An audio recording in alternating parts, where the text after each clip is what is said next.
Uh, this is the summer intern projects by the interns. Yes. My name is Grayson Dozier. I'm a fourth year geography and anthropology major attending Cal Poly San Luis Obispo. This is my second year interning for ASO. I'm interested in remote sensing snow, the remote sensing of snow, as well as skiing and climbing.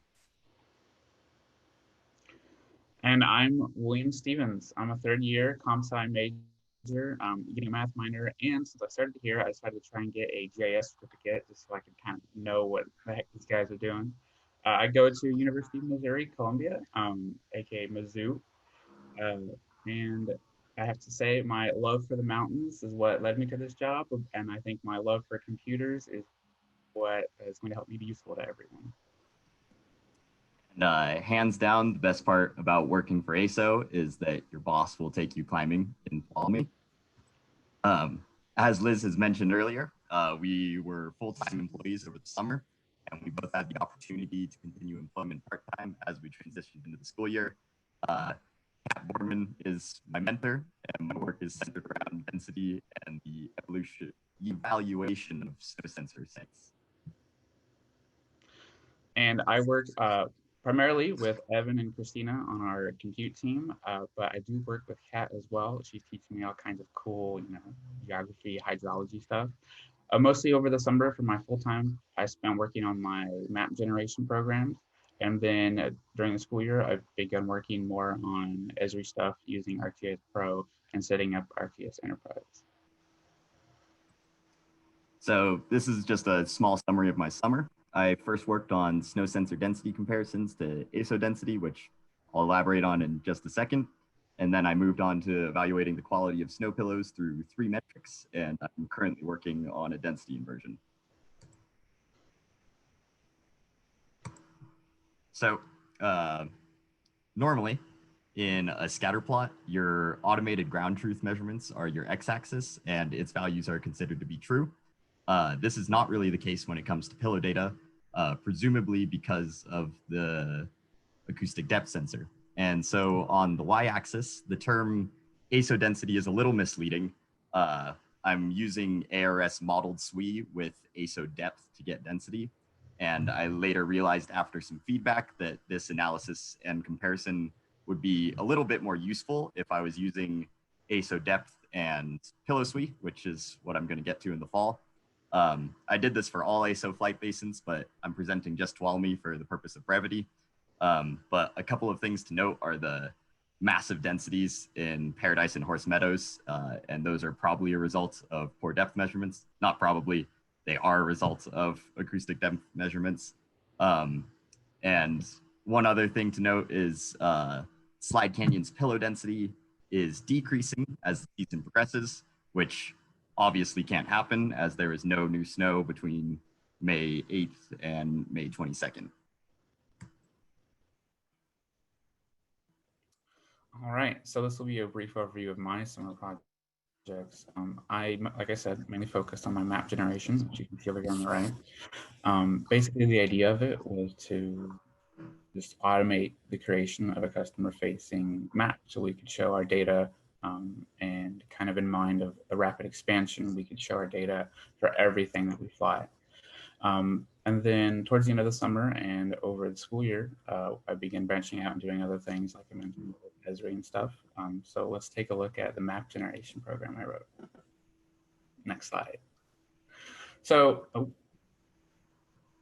basically the idea of it, as you saw the picture in there, was to automate a generation of a map. And it takes in a background image.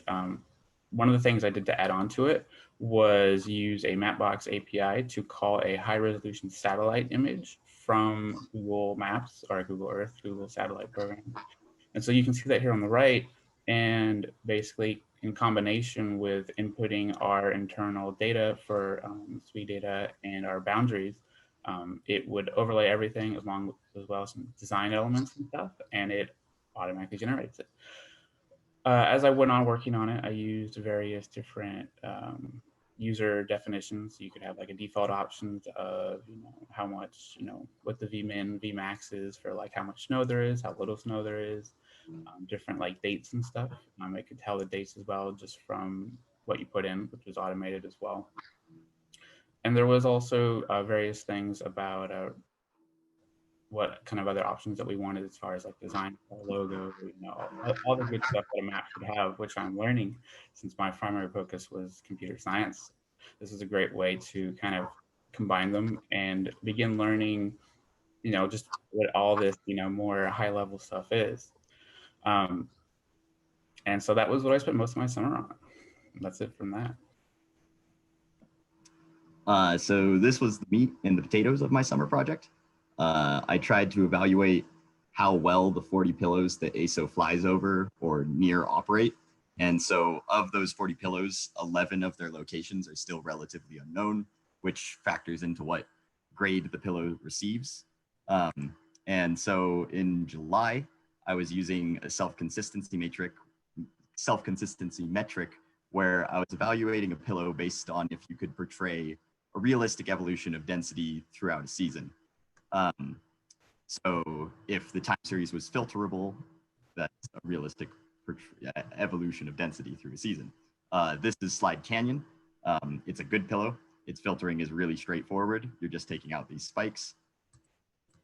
This is an example of an okay pillow, Upper Tyndall Creek. It takes a little bit more effort to filter out, but it's still doable and it still portrays density throughout a season. And this is an example of a bad pillow, Big Pine Creek. It only has 21 observations through the season, and it does not portray a realistic evolution of density due to non-existent data. And for the meat of characterizing snow pillows, it lies in characterizing hourly SWE data. Hourly data is important for several reasons. The data is raw and unadjusted, and you or data managers or whoever can select daily representations of SWE or validations from other SWE measurements. But the downsides lie in noisy data, and perhaps more importantly, the difference in quality and robustness of individual pillows. So this is some code that my dad, Jeff Dozier, helped me write and execute and do, and I'm eternally grateful for his help. And I definitely realize how much of a privilege and maybe sometimes a detriment it is to have Jeff Dozier looking over your shoulder for help. And so these are some of the common problems with bounding the SWE season. Bare pillows generally display more noise than snow-covered pillows. Measurements during likely snow-free times are mostly positive, often exceeding 100 millimeters of SWE, and while 5% of the data are negative. Sometimes the end of the SWE season shows up as a large, nearly constant value. And 2020 was a really weird water year. And so sometimes some pillows will show the snow completely ablating and then later accumulating. And so those are a couple of examples of problems that you'll run into when characterizing snow pillows and bounding the SWE season. The individual quality of a pillow is really variable. And sometimes there's a lot of preseason noise and sometimes there's no preseason noise. But yeah, this is characterizing a pillow by the amount of noise it has. This is a map that I will be posting on ArcGIS online for people to look at, where you can click on any pillow in the ASO flight basins and you can get somewhat of an idea of how noisy that pillow was in that particular water year. That was really cool. Okay, moving back onto my backend stuff. So like I mentioned, other than my map generation program, I also did a bunch of, different things, exploring just, backbone stuff that Compute does. And so part of that was just getting used to a lot of Esri products because we use a lot of Esri products here. So for me, ArcGIS is definitely something that was, I had to get my toes wet. I had to figure out how to do stuff. I began learning using ArcPy, which is ArcGIS's Python integration into it. So I can, write scripts to do stuff that will execute different functions in ArcGIS. So one of the things I did early on was I took our map that ASO has on our website, and I recreate it in RTS just so I can understand how everything works and how the basins and stuff did all that. Once I kind of had familiarity with that, I began doing other things in as well as combining it with our ArcGIS Enterprise, which we began to set up, and using all that stuff and trying to get more of like an online database of all the stuff that we want to publish to everyone. So once I knew how this worked, I was able to go through and use this as an example of working with our Mosaic data sets to try and get that online. And that was a very fun experience. And we went through all that. And so it was just really fun, get to use all this stuff. To me, it seemed a lot like Word and all that, but it's so powerful. I began to realize that. And then moving on during the school year, which is what I'm working on currently, you'd hit next slide, is working with the basin boundaries. So ASO uses the basin boundaries to kind of, determine the area of what we're flying. And as I understand it, I'm sure all kinds of more details than that. But because of the discrepancies in the sources that we use, sometimes they don't overlap perfectly. And that means that there's, a little chunks, as you can see here, that just aren't being counted. So what I've been doing is I've been kind of smoothing them out a little bit just so they're easy to look at within our, expected measure of quality, so they're not overlapping anything because of the smoothness. And then with the help of Kat, as I mentioned earlier, she's been showing me hydrology tips and tricks to kind of determine where the water flows. So you can also see here the contour lines. And we've been using that as well to kind of determine where the water flows. So I've been going through and checking them all out. Here and then I'll decide to try and find some just any way to automate it to make it quick. But for the most part, we're just getting to the phase of really understanding what we want and what we want everything to look at. So that's kind of my part-time work that I've been doing here during the school year. But yeah, that's pretty much it. So that's kind of, what the interns do, what we did over the summer. We didn't want to take too much time. This was just supposed to be like a poster board thing. But, we're just excited. Everyone gets to have their voice and all that. So I hope you guys kind of enjoyed just seeing what the interns does, or if you have anyone that you'd want to recommend to be an intern here or something, we have a very exciting program and all that. And if there are any questions for us or, for anyone about anything really, this is the time to ask it before we get started with the rest of the workshop. I really appreciate you guys, paying attention and watching and coming out. Thanks a lot. Awesome. Nice job, guys. So that photograph is when I've just severed my tendon and nerve in my ring. You look awfully happy about it. I think he just lost internet too. Oh no. Faces. That's a good pose though, he just happy times.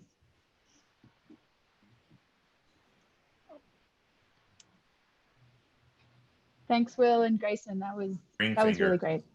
Skiing. Oh, there he is. He's back. Welcome back. Tommy with us? Yes, I am. Can you hear me? Yeah. All right. Yeah, the internet is very sketchy right now for some reason. So I missed it. Were there any questions for the interns? There was one question, but it got answered on the chat. It looks like. Okay. Will just got a question. Will just got a question. Yep. So the question is, what are the beige polygons in the image with the watershed boundaries? Beige polygons? Can you show that last slide again? Yep, there. Are those? You can see the blue and the black ones. Those are different boundaries for different basins. And then there are the contour lines, and that shows the elevation of the map. I don't. Yeah, the beige polygons are the contours. Yeah, they're contours, the tree. For the trees, yeah, this is run at extremely high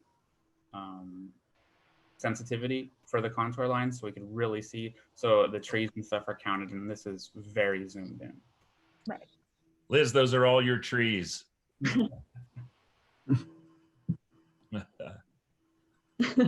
says, I figured. Thank you for the question. So one thing I want to add while I still have internet, and let me know if I don't, is that we ordinarily take the interns out into the field as well. And COVID put a dent in that for sure. But I know that as we get back to it, we will continue to do so, not only in the summertime, but also in the winter and spring. We'll get them out there to dig snow pits and measure snow density and really get to understand why it is that it has taken a long time to be able to get to mapping snow water equivalent across the mountain basin, and why you don't do it by hand. So at any rate, there is one more question for me that I would just want to take a brief moment to answer, if you don't mind. Do it. I'm going to hit answer live. Blake Acton asked, what are the advantages of my auto map program versus the alternative manual map creation, and how much of a time savings or productivity improvement is there? That's a great question. Thank you for the question. I think it's definitely a expansion mindset with this program. You know, as you saw with the ArcGIS project, you know, we have currently the mate, you know, and we have it all over the website and all that stuff. But as we begin flying to more and more places and doing more and more as we want to do, it'll be very useful in just instantly creating it. The idea of the program is to have as little requirements and input, and it will have a default, but it also has a custom ability to choose different things. And so those two combinations will allow us to pretty much just instantly make it, requiring very little thought or play around. Nothing's really hard coded, so it'll be able to adapt to those things. So that functionality will be huge. You know, if you want, okay, I just want a quick map, you know, a couple button clicks, run, maybe running on AWS Lambda or something, and that could be, you know, really awesome. So I think it has huge potential, and it only goes up and up from there. Thank you for the question again. Great, thanks, Will. And Liz is asking a question, Tom, when you all do field surveys, are you ever collecting soil info as well? And potential collaboration with soil scientists. You know, we, in general, when we get soil into the federal sampler or the Mount Rose sampler, we tend to throw it out. But your point is a really. Did my internet go out again? You're good. You're good. Briefly, I think you're okay. Okay. We have been talking about starting to fly P-band radar to be able to get at soil depth profiles to then be able to constrain the modeling better. And so coupling that in then with field measurements, I think will be a great thing to do. So I mean, there's a lot for us to do, but there's a lot that we get to do, and a lot of runway out there in front of us yet to improve on the modeling and on the physical understanding. So, and I consider you a volunteer at this point to dig the soil pits as well. All right. So we do have one raised hand. Do we have time for a question? Yeah, go ahead and do that, and then we'll, since we started a little late. Okay. All right, Peter Vorster, can you hear? Yeah, can you hear me? Yep, great. A quick question actually for Tom. The last thing you mentioned about the intern program, getting them out in the wintertime, is as part of your local school outreach, is that also when things are permitted to get the local school kids out there in the wintertime doing the snow pits, learning about snow density, all that good stuff? Is that exactly? Yeah, and you know, not only here in the Mono County area, but over on the west side as well. I've talked with some of the some of the educators over in the El Portal area about the idea of the students going up and doing regular snow pit measurements for us that can work with the Merced, and they can likewise work for the Tuolumne. And I think we could do the same thing out of Three Rivers and for the Kings. And I think going into the San Joaquin this year is going to be interesting with the road damage, but I think we probably are not going to see that this year. But Liz Carey here, who's our outreach lead, she and I are going to be working on developing out the program, and including LA schools.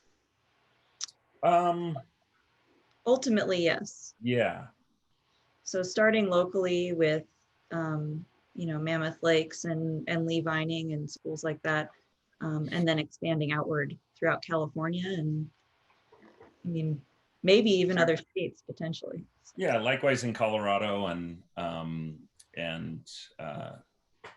perhaps in Europe as well. So, I mean, the great thing about it is it's going and it's being involved with something that I think for a lot of kids it's really exciting, because it came out of NASA. It involves lasers. It involves the snow. It involves spectrometers, and for some reason they're just like us and they love the hell out of it. So, all right. Well, let's move into the next section. It's my pleasure to once again introduce Mike Anderson. So Mike's job is the state climatologist of California, and he has been so for some time. I always have to introduce that he also had calculus from my father at Colorado State University. As did some years ago the state engineer of Colorado and the state engineer of Wyoming. At any rate, Mike has really been central to the California Department of Water Resources push towards measurement and modeling modernization. And he has been a great friend, not only to the ASO program, but the Atmospheric Rivers program. He's on the advisory board for the NASA Western Water Applications Office, which I think some of you saw in the quiz the other day. That was focused around ASO from the very beginning. In fact, it was exclusively ASO, and then some middle managers got their hands on it, and it got diluted a bit. But they're continuing to do good work, and with the help of Mike Anderson, and likewise he's on many national panels on water resources, remote sensing, and really helping our global community push forward to a modernization of our understanding of the most critical resource that we have. So without delay, let Michael take it. Mike, are you ready to go? More or less. Let's see here. All righty, so I attempted to share my screen. It says I'm sharing slideshow. So I guess first off, I apologize for at least a graphically incomplete talk. I got the fire pictures in, not so much the ASO, but it's kind of fitting for 2020. So I titled this talk, A California Adventure in Multi-Platform Monitoring for Resource Management in a Changing Climate. Probably not as good as Lord of the Rings, but anyway, this is our quest. Nice image of what happens when fire meets up with ground instrumentation there. Thanks for whoever provided the photo that ended up in my inbox that ended up in the talk. So, all right, our worthy quest. How do you monitor a dynamic hydrologic system that includes rain and snow across a diverse landscape in a changing climate with increasing need for water and increasing exposure to flood hazards, among others, fire being one that was kind of introduced to us. Apologies for the trash truck in the background. So anyway, this is all we're being asked to do here, and you know, not so hard, right? Whoops. All right, there we go. So let's talk a little motivation with scatter plots, because I'm an engineer after all. And so what we have here is from the California Climate Tracker, they have a region called the Sierra. And this is a plot of annual temperature versus annual precipitation. And the yellow triangle is the period of record average, that period of record going from 1896 to 2020. The 21st century, I made the little squares just so you can see we are preferentially sampling the distribution. The x-axis is temperature. So you see, 21st century hasn't done much in sampling the cooler part of the distribution, but has done a really good job of dotting the very warmest edge, and in 2015, putting out a new spot to force the axis out a little further there. The diamond there right here is 2020. So we'll go ahead and jump forward then and look now at snowpack versus Sierra winter minimum temperature. So this is for December, January, February. The average of those 3 months, and this is the minimum temperature readings. And how this works is it takes the prism gridded temperature and precip data, maps it onto the regions identified in the climate tracker, and then creates an average for that polygon. And so again, the triangle is our period of record average, and the blue circle is 1950 to 2000, and 21st century again in the squares. The nice square with X through its 2020. Again, you'll see 2015 decided to find a new low and a lot warmer. Another one of interest is 2014, which is there at 25%, between 28 and 30 degrees. That tied the low of 1977, which is all the way back there near 26 degrees. So while they might have been the same April 1 snowpack value, those were not the same years. They're a lot warmer, and we're spending a lot of time in the warmer part. And although with the minimum temperatures, you do see we are still actually sampling in the cooler parts of the distribution, just not the coldest. But we do seem to be painting an awful lot of dots below 100%. So we're seeing change. And just in case you weren't quite ready to buy into the fact you're seeing change, 2020 comes along. And what you see here, if you look, this was downloaded on October 9th. So this is wildly out of date, unfortunately. But as you see, top 7 fires have all happened in the last 36 months. With 1, 2, 3, 4, 5 of the 7 all happening in this year since August. So again, every now and again, Mother Nature gives you a little wake-up call, something's happening, and it might be time to pay attention. This is a nice plot from Chad Hecht down at Scripps Center for Western Weather and Water Extremes. And what he does is he maps where atmospheric rivers make landfall and then rates them by strength. And this is 2020. And we see mouth of the Columbia River was a magnet for 2020 for all the strong atmospheric rivers. Only one of them snuck by there around Thanksgiving. And that was our most significant event of the whole year. These events are really important because they provide about half the annual precip. And the dynamics of these events are really important for how snow ends up being stacked on the mountains.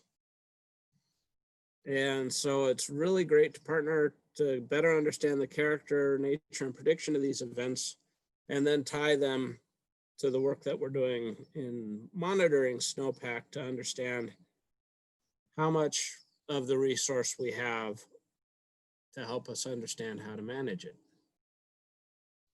All right, so here, for those of you that attended the Yosemite hydroclimate meeting, I borrowed from Jessica Lundquist her summer runoff graphic on the Tuolumne River, and then pulled from our snow gang, the Tuolumne River inflows to Don Pedro and water your runoff volume. And what I want to talk about here is one of the things we're going to start seeing is a necessity of pivoting. It's no longer going to be dodge winter, let the snow melt. As the snow melts, meter it out and operate on a seasonal basis for water management. This is going to be much more event-based. And one part I liked about Jessica's graphic is you see some of those events really dominate. And you're going to have to be really good at getting the best out of those, but also dodging the hazard. So you have to do two things at once. And our wake-up call has been the last 5 years, and it's really only going to amplify. So we need to catch up and start putting things together. So my boss said, well, come up with a graphic for what you do. And with a nod to Doc Brown there, I did not fall and hit my head on the toilet, but I was watching Back to the Future when it finally clicked in my head that I'm trying to buy time for water management. And you can go from water on the ground where you don't have a whole lot of time to forecasting and then understanding how to make use of that information so that you're getting the best benefit out of that hydrograph, minimizing the hazard. And observations is 1/3 of my flux capacitor there. And this is really, we have to understand what is on the landscape, really understand how that influences what's going to happen next. And that either happens through the lens of data curation. And that's the work that the interns were showing. How do you present maps? How do you communicate that data? How do you present gridded data fields? Those gridded data fields work really nicely in data assimilation, where we can put them either into forecasts or in models that help us figure out what the observation means. And that, in this case, is how much water is where, when, and what do I have to do to maintain that best benefit, mitigate hazard to the best I can. But you can have the best observations, and nothing says it better than multispectral sampling. If I say that to my boss, his eyes kind of glaze over, and he'd really like to be doing something else other than talking to me. So really, the best observations and the best forecasts need to be interpreted into decision support services for those then that don't have the technical background. They know the decisions to make so that they can have the right water in the right place at the right time. All right, so let's look at history, because kind of fiddle on the roof, tradition, right? Well, water management really likes tradition, which is both good and bad.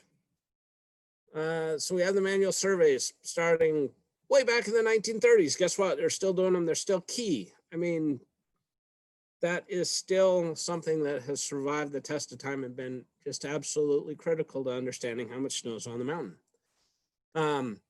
In the early 1980s, and I love talking with Nasser Battini, who developed CDEC.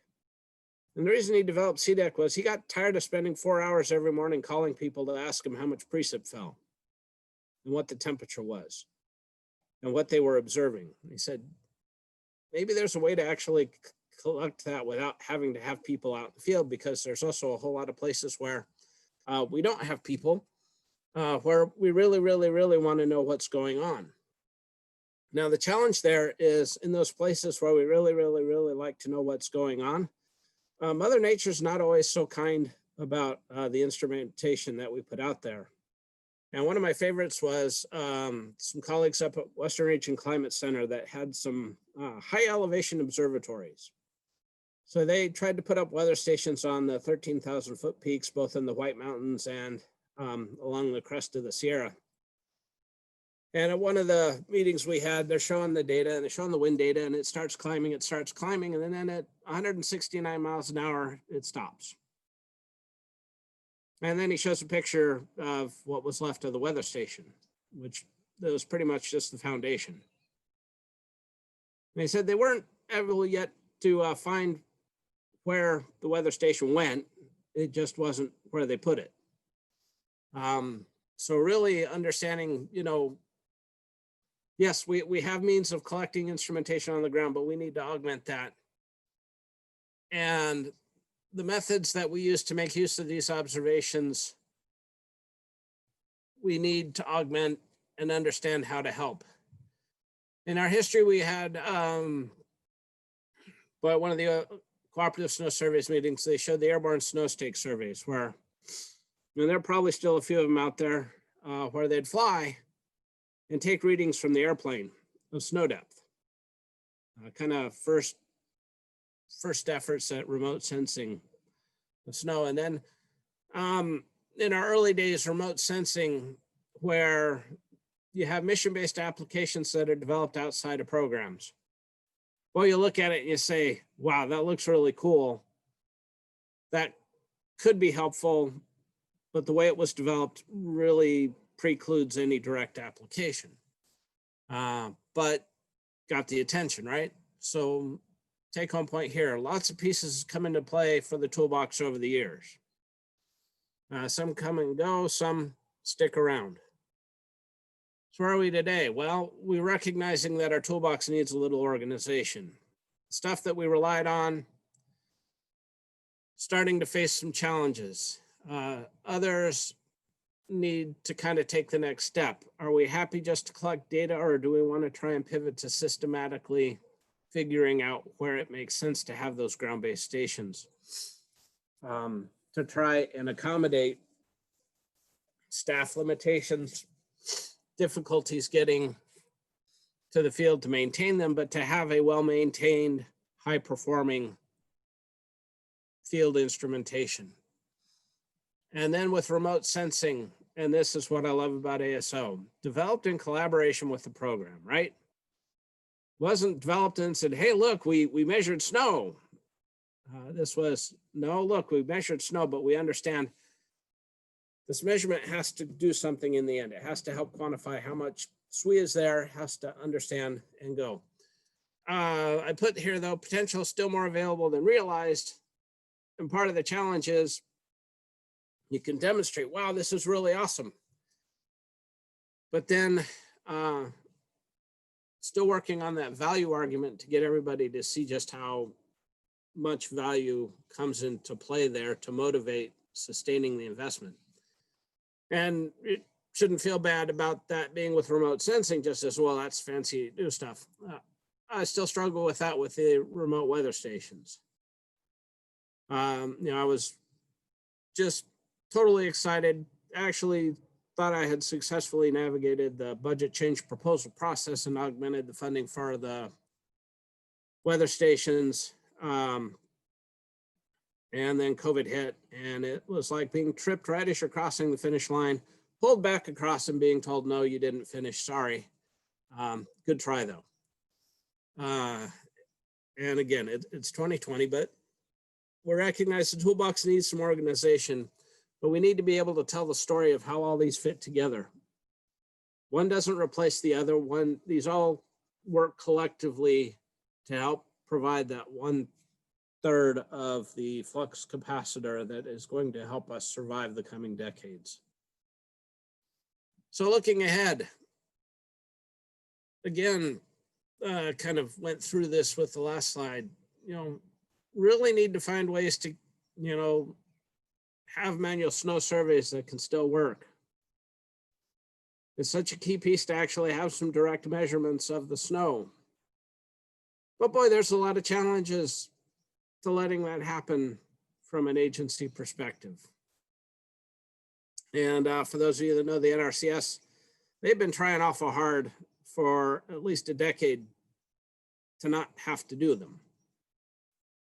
That if they could do all their forecasting from their pillows, perfect. We don't have to send people in the field anymore.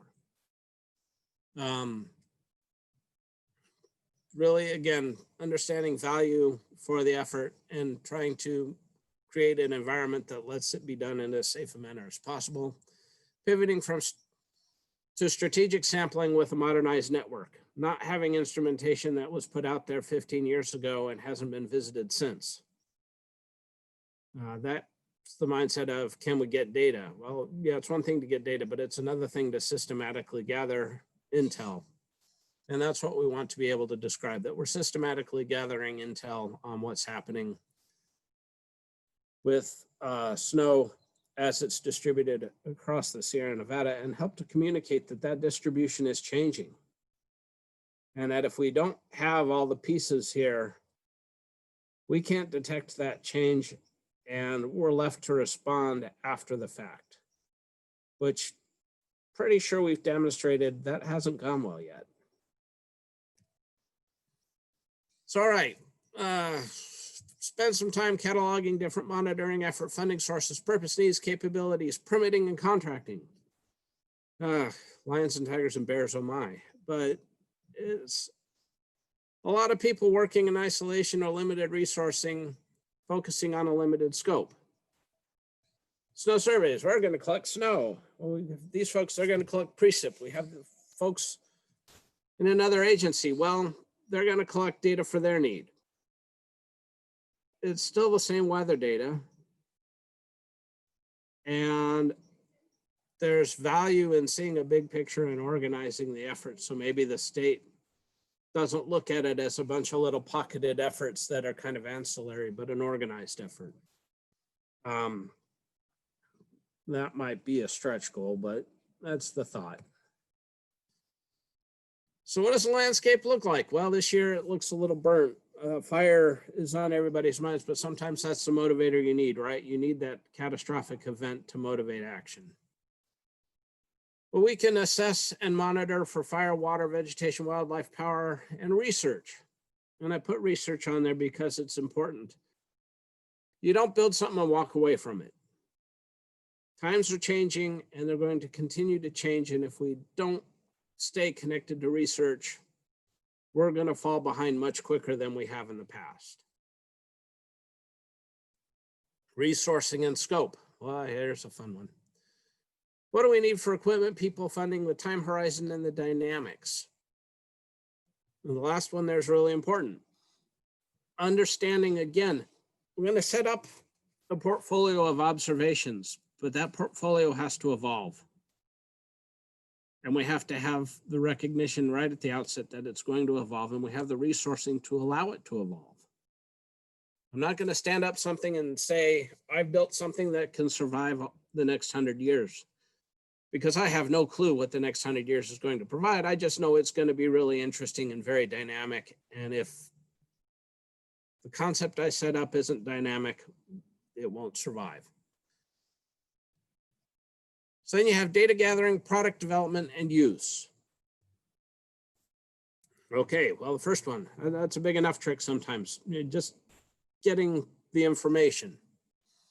But as I pointed out, you can have some of the best information, but if people don't understand what that information is, it doesn't help them a whole lot. So how do you put it into a product, a SWE map,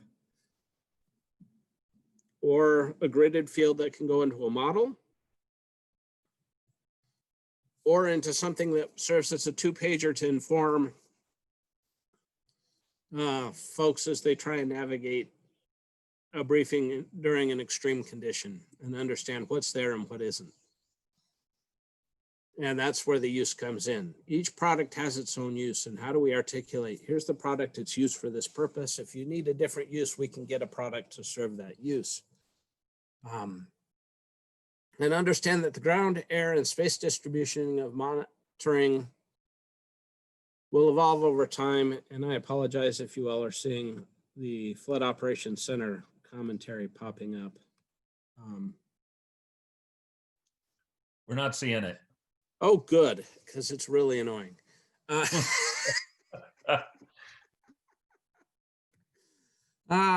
Anyway, as I mentioned, the next century is going to be a fantastically dynamic, not only with climate change, but also hopefully if we're connected to research with the technology of monitoring.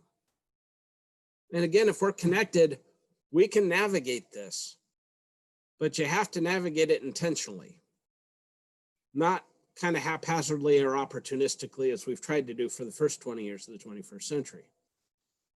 I think we can do better, and I'm hoping we can do better. Let's see. So why aren't I going down now? Oh. All right. So use for data products. Let's talk about that a little bit. Operations. Bullet 120 forecast. How do we develop and say, here's how much water is going to be. Here's how it's distributed over the 4 months. This is how much volume you have to actually make use of, right? Management assessment. How's the restoration project performing? How is an adaptation strategy performing? Are we still at a metric where something still works or doesn't work? The ever fun one, a regulation compliance. I need to know if there's water to provide a minimum in-stream flow, or maybe there isn't, in which case you have to go through a process to say, hey, there isn't, but how do you document that, right? How do you let them know? Planning. Again, planning is going to be really interesting in how we evolve that and how we connect it to operations, because planning is going to have to be a lot more nimble. It's not just looking out over the next half century and saying, yeah, we'll kind of aim for something kind of over there. It's going to have to really understand as in the next decade, things are going to be dynamic and changing. Here's our expectations. Here's our longer term view of where we think we're headed, and have that adapt as we go. And how does that connect back to operations? And then again, I keep harping on this, but I think this is so important. Research discovery. Some of the coolest things happen when you're working with something and you have somebody new come in, look at it and say, hey, I have an idea. And sometimes those ideas lead to some really cool stuff. And really wanting to make sure that that message stays connected. That's not a separate piece. It is part and parcel of the deal. Data assimilation for modeling, curation for use. Again, how I package the information. It has a purpose. Do I package it for input to a model? Do I package it for putting on a map as a graphic to show people, here's where the snow is, here's where it isn't. Here's where you have your volume and it's at a high elevation. So geophysically, it's kind of protected. Here it's in a vulnerable elevation, and really starting to understand some of those dynamics is going to be key. And that's where you get to that decision thresholding, tracking, and evaluation. That's a whole field that really is just ready for development. Really excited to kind of see where that goes here in the next decade, because I think there's a lot that is going to happen there. Alrighty, so what's in our toolbox? Well, we have the statewide monitoring network and the hydroclimate network for the Bureau that we operate. It's ballpark of 280 ground-based stations that have been kind of stuck out where we think we need data, where we can get data. We've got a lot of research partners that also have networks out there. UC Merced and Roger Bales has some new ideas and things he's trying out, trying to describe what does the rain-snow boundary look like. It's not a hard line. It's not like you walk up the mountain and wow, look at that. As soon as I take the next step, it went from raining to snowing. Really helping to articulate that, because you might be surprised how many folks up at the decision-making levels really do think that as you walk up the hill, you walk a step and all of a sudden you're in snow instead of rain. We've had ASO in the Central Sierra, the Tuolumne to the Kings. We have the MODIS-based SWE estimates from the Feather to the Kern. Note, I don't have any product that actually covers the whole Bulletin 120 forecast area yet. There's a lot of potential, but there's still a lot of hiccups. We've got the statistically based methods of developing runoff from index points, right? Boy, that's worked since the 1930s. But it's getting a little trickier and there's more art involved because the background distributions aren't constant, right? Index methods really, really, really like things to be constant in terms of a distribution. It helps understanding where you're sampling from. Boy, watershed model-based forecasts are still nascent beyond the CNRFC. We're just getting started. We've recognized for over a decade we need to do it. We've tried to making some investments and had varying levels of success there, but more has to be done, and we're going to have to get there. Really understanding, again, how to take our observations, get them into a model that can describe physically how the watershed's working, give an interpretation of it, and being able to interpret those results in a way to serve the needs that we have within the office. All right, so here's what I want for the next decade.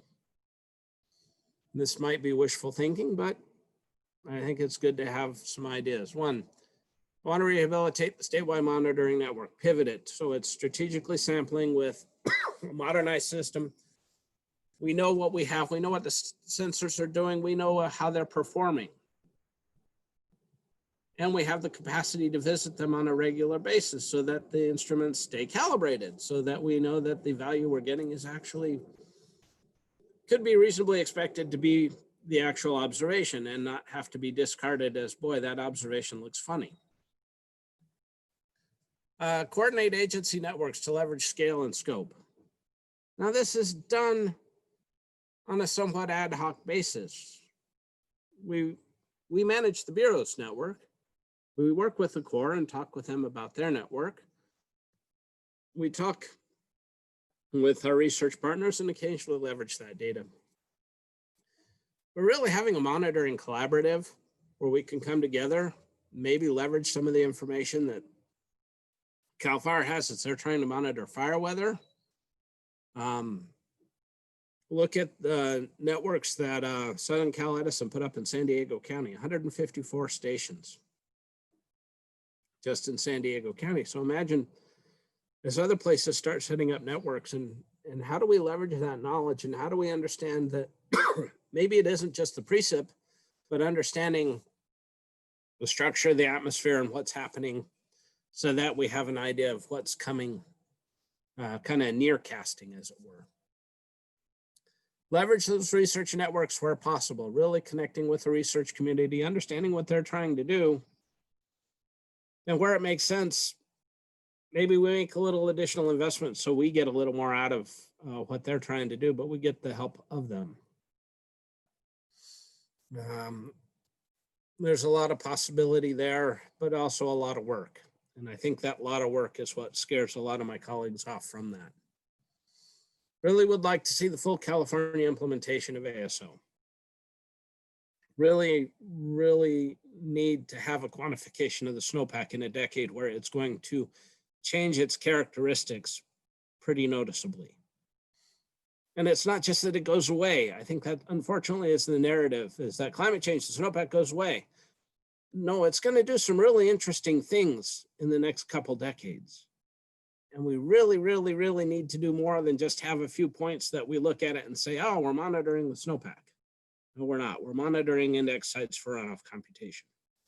And really need to hammer that message home. And really try and find a way to make mapping of the SWE across the landscape just a common item and an expected item in terms of the products and situational awareness that can come from that. Really would like to develop the capacity within the department to systematically assess remote sensing products. We really need to be better at understanding how we monitor and the different tools that are monitoring, because monitoring has some great capabilities. But again, if the agency doesn't have the expertise to tap into it, it's a lot of unrealized potential. So we really want to be able to better position the department to tap into the potential that's there, because we're going to need it. And I'd rather do it systematically than do it on an emergency basis because we're scrambling to catch up because we know we got caught short. That is a really uncomfortable position to be in. and then develop the toolbox for forecasting and decision support to go with the monitoring so that in the end I have that flux capacitor. And they all got to fit together. And if, pop back here real quick, pardon the dizziness there, but in the center, the Atmospheric River Research Partners. And the reason I put Atmospheric River there, because this is the engine that drives precip coming to California. And it's really going to be the character of those events that drive what happens over the next decades. And it's both rain and snow because of the dynamics that happen around the cold front and how that cold front interacts with the really local scale dynamics going on in the mountains.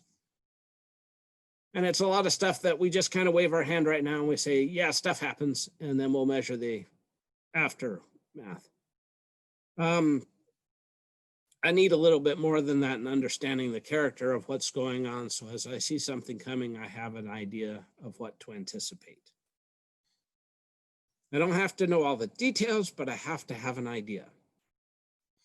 And that's what's going to buy me time, but it's being connected. The center of the research is the fuel. That's what makes this all go. And in the end, what makes it all successful.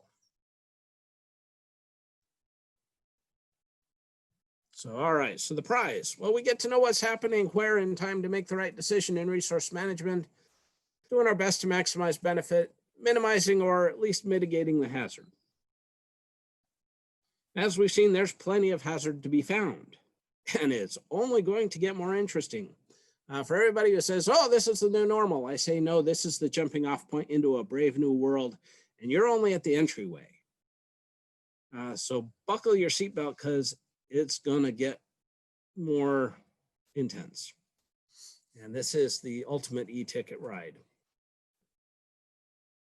Ideally, we have the confidence in our assessment and ability to evolve our monitoring system with changing conditions and priorities.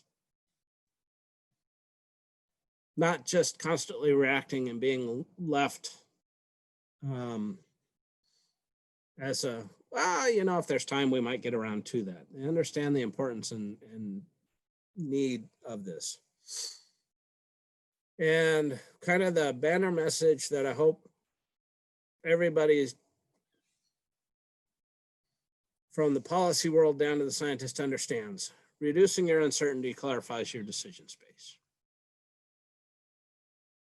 And that's what I'm going to run with and try and hammer home and see what we can do. So with that, hopefully, Tom, that was something along the lines of what you wanted. And there's my email. If you have any questions for me later on after the fact, I'll do my best to answer them. Or at least give you a really good version of I don't know. And then we'll go from there. Mike, that was great. I always like unleashing you for more than a nominal 15-minute talk. And I think it gives us, it always gives us that additional guidance as to where we need to be headed with our leg in this stool, and how we need to work over further and further with the other entities. And so, yeah, that was exactly what I was hoping for. It's great. It looks like we have from Adrian. In fact, Adrian, do you want to talk? Sure. Take it away. Thanks, Mike. I always enjoy your talks and learn a lot. You mentioned, I think, a monitoring collaborative. I think you were referencing both the sort of state and federal infrastructure with the research infrastructure. Just wondered if you could elaborate on that at all. Sure. So the idea, and you know, my nascent attempt at this was actually to organize within the department, the different programs within the department to do monitoring, and actually got us all in the same room to talk. I kind of want to build on that idea and get the other agencies that monitor in a room so we can all talk, share what we monitor, why we monitor, and find those commonalities. because we each have a pittance of a budget. But if we pull it together, it might be enough to pull this off and be successful for what we're being asked to do. Tricky part comes in with the research community, right? Because we're funders and overseers as well as partners. Creates kind of an interesting space. And that's where I might need an intermediary, say within the academic community, that can have the academic monitoring collaborative, that, you know, a variation of it, I think, kind of happens organically with the Yosemite hydroclimate. You get together, you see what each other are doing, you have the opportunity to connect and say, oh, hey, you're doing that. Hey, we did this. This was really cool. And you have that opportunity to exchange ideas. But having something like that, and certainly this workshop works in that same manner, it's the opportunity to connect, share ideas, share concepts. But I need that connection to research to understand what's next. What are the opportunities, and where are the pitfalls? Right now, agency kind of is in a very reactive mode, right? Oh, shiny object. Oh, that's new. But maybe doing it a little more systematically might be a different way to approach it. So it's really at this point just a very fuzzy idea. Monet's haystacks in the mornings. Hopefully we can get it more towards a Rembrandt that has a little more detail to it. But it's a work in progress, and I'm happy to have any help with ideas on that. Adrian, it sounds like Mike just volunteered you as the intermediary.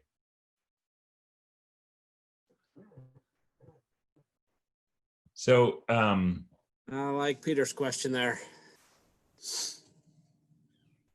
So I'll read it. Is AB 1755 another shiny object stuck in the data reporting step? How can it help the vision you articulated? Well, it was a shiny object and really a good idea. Again, it was that recognition that we all have. Yeah. You want to describe it? Describe AB 1755. AB 1755, the Open Water Data Act. And apparently some folks got a little grumpy that they had to go to CDEC to get some data, CIMMYS to get some other data. Oh, if you wanted something from CAL FIRE, well, you had to go to them. And Fish and Wildlife, oh, you had to see what and if they had anything. And then there was the water data library at the department that nobody even actually knew about, but there was data.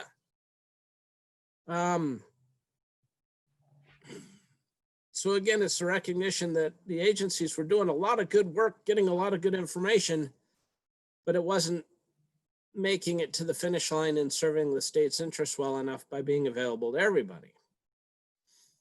But again, AB 1755 is the policy world saying, well, here, this should be easy, right? Just make all the data available in a single portal and it's all good. And here's $100,000 to do it. Yeah. Needs to be a little more communication and understanding and work. And I think in the end, it can get to where it needs to be, right? And it's a valiant quest to head out on, but the quest is going to need a little more resourcing and a little more help. It does not suffer from the enthusiasm of the folks that are trying to implement it. Those folks are trying their darndest, and I think at times a little overwhelmed with trying to understand all the different kinds of data that are actually collected. As they began their cataloging process, it became really clear. Everything's not just a time series of common to limited data, right? And boy, there might be more to this than just standing up a web page and saying, here, you can get all the data that the state collects related to water right here, which I think in the end would be awesome, but it's going to need a little more sophistication because, as it turns out, we collect a lot of really cool data. And I think some of it was the success of CDEC, right? The idea that we could get our partners to collectively share their data in a location. But again, it stemmed from the fact that NASA got tired of calling people for 4 hours every morning before they do the river forecast just to get the data to initialize the model to be able to do the forecast. And so what it started with and where it needs to go are two different things. And I hope we can get there. I like working with that group and hope they can be a piece of the puzzle that helps shape some of that data curation. All right. Mike, thanks so much. Really appreciate it. And one of these years, we're just going to have a full day of wide open discussion as part of the workshop. All right. So why don't we take a 10-minute break, and then we'll come back for the next improvement interlude. And Jeff Deems is going to be talking about hardware.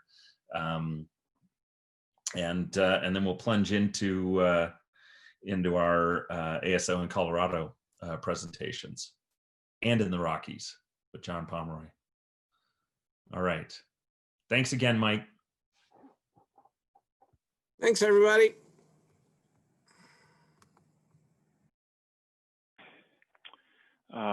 We will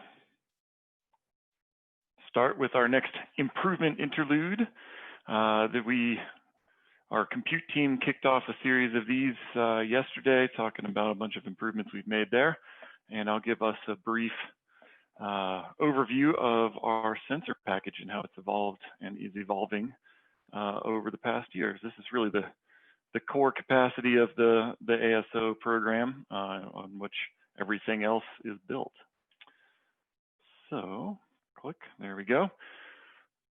We've all seen this for almost ad nauseum, I'm sure, but our measurement concept for ASO is built on the integrated LiDAR and spectrometer package. We get snow depth via differential elevation mapping with the LiDAR. And the integration is with the spectrometer is there from acquisition through processing. So the LiDAR snow depth is constrained by the spectrometer snow detection. We retrieve snow surface and land surface albedo through the imaging spectrometer. And we integrate that with the contemporaneous LiDAR surface elevation model to enhance the ray tracing algorithm there, which improves that reflectance retrieval. And then the camera model of the spectrometer is also tied to the LiDAR to ensure alignment between the two. From those data, our measured and modeled snow density gives us the SWE retrieval and allows SWE tracking in between flights. And all of this is designed for rapid data production to enable operational decisions. So a couple of the highlights and the reasons that we've built it on these particular systems. The LiDAR gives us a direct measurement of snow depth, and especially under the canopy and in poor lighting conditions, it being an active sensor.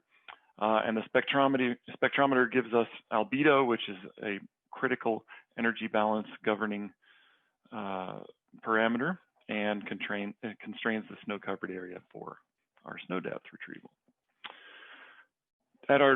In our JPL instance, we had used what was at the time the brand new Regal Q1560 twin laser LiDAR system. We had model number 1. It was the first one off the production line. We paired that with the iTrez CASI 1500 imaging spectrometer and the high-end Aplanix GNSS inertial measurement unit system. Importantly, these two sensors, or these three sensors really with the IMU, were integrated on the same payload integration mount, so bolted to the same piece of metal that really enabled them to both leverage the same positioning system, as well as made the alignment of the two data streams much more straightforward. And we mounted all these on a Dynamic Aviation King Air A90 twin engine turboprop. That's pretty high performance aircraft, well suited for mountain flying in tough conditions. The Regal system really, with the twin lasers, allowed us to boost point density on the ground. The alignment of those lasers gives a little bit of fore and aft pointing. It's not simply cross track. And it's a full waveform system, which improves our ability to see the snow and ground surface under the forest canopy. And that high-end IMU really allowed us to stretch our long flight lines with minimal sensor drift, which enhances our ability to map large areas in shorter amounts of times. So this was up through 2019 at JPL. 2020 was our transition year to becoming ASO Inc. And we had developed a great partnership with Quantum Spatial Inc. As our acquisition partner in 2020. We'd had a little bit of experience with them in the past as NASA for some targeted missions, but last year they did all of our data acquisition for us. They're great partners, great people, great company, but what made it the most easy transition is that they flew basically the same sensors we were used to. They had the next iteration of the Regal 1560 sensor, the 1560i, which had increased pulse rate and allowed us to boost the point density even further. And the same spectrometer we'd been using, and they managed to use our existing payload integration mount on the same aircraft. So a lot of the hardware transition was pretty seamless from that perspective. QSI brought increased reliability and resources to our effort with multiple sensors available, multiple aircraft available to guard against risk of maintenance issues. And really, they were really critical in enabling this seamless transition to ASO Inc. Looking forward to next year and beyond, we are aiming to rebuild our ASO Inc. core capacity, utilizing the next iteration of this Regal sensor. They have developed the 1562-S LiDAR system. S stands for strong. We think it stands for snow. This system was developed with a lot of input from us and a lot of requests from ASO. This system has double the laser power of the prior iteration. This is going to allow us to fly at higher elevations and greater speeds with the same or better point density on the ground, boosting our flight efficiency, allowing us to hit those narrow weather windows during the snow season and be more efficient with data collection. We're also looking at moving up to a King Air B200, so slightly faster pressurized aircraft, again, allowing us to fly higher and faster. We're still working with Quantum Spatial as an acquisition partner. They have upgraded their LiDAR system as well, as well as their aircraft. So we now, with that, maintaining that partnership, really maintain the ability to scale rapidly and have a bunch of operational flexibility to deal with different measurement needs and changing weather conditions. Looking beyond just 2021, we have a couple of research to operations projects in the works. Important one being we are looking to add a Ka-band radar altimeter to our package. This is in partnership with Remote Sensing Solutions. This will be a supplementary altimeter, supplementing the LiDAR, which will still be the primary measurement. Importantly, the Ka-band radar can see through clouds, which the LiDAR cannot. So this will allow us to fly in slightly more marginal conditions or to conduct flights during long stretches of cloudy weather, especially in other environments like the coastal ranges in Washington, for example, where cloud-free days are hard to come by during the snow season. So looking forward to those evolutions as we go forward. Always looking for ways to improve our flight efficiency and data collection rate while maintaining our accuracy and delivering the most useful products. Do I have any Q&A action here? Liz asks if the 2S is the red-green platform. They make the same instrument, not the high power one, the regular power one, in a twin color laser, so red and green lasers. That's pretty cool. We are looking to test that over snow. There's potentially some additional snow surface characteristics that can be retrieved that way. The partnership with QSI, does the partnership with QSI modify ground control collection? It could. We still, as you may be aware, do not typically collect ground control. We are after relative registration between our elevation data sets to subtract them, and basically a change detection approach. In cases where our partners or collaborators want a ground verified data set, then we can achieve that, and the QSI partnership certainly eases that pathway forward.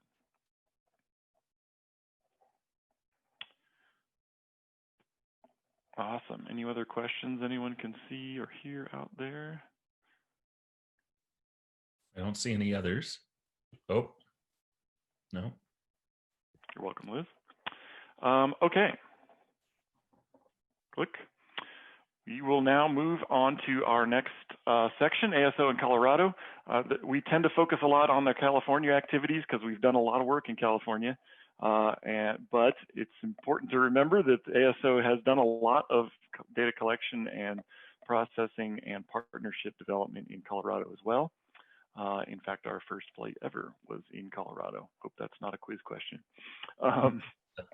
We've flown the longest stretch in the Uncompahgre River above Ridgway Reservoir. That's part of the Gunnison Headwaters. We've flown in the Rio Grande and Conejos rivers, on Grand Mesa and Senator Beck basins for science-specific missions, in the Upper Gunnison River for a number of years for both science and operational development, and recently in the Blue River in partnership with Denver Water. And that brings us to our first speaker in the session, who is Nathan Elder. Nathan is the manager of water supply for Denver Water, where he oversees operations that rely on diverse snowmelt dominated systems on both the eastern and western slopes of the Continental Divide. He's been an active ASO collaborator as he seeks to bring in new monitoring tools to support resilient management of their water supply system. Nathan, are you on? Yep, I'm here, Jeff. There he is.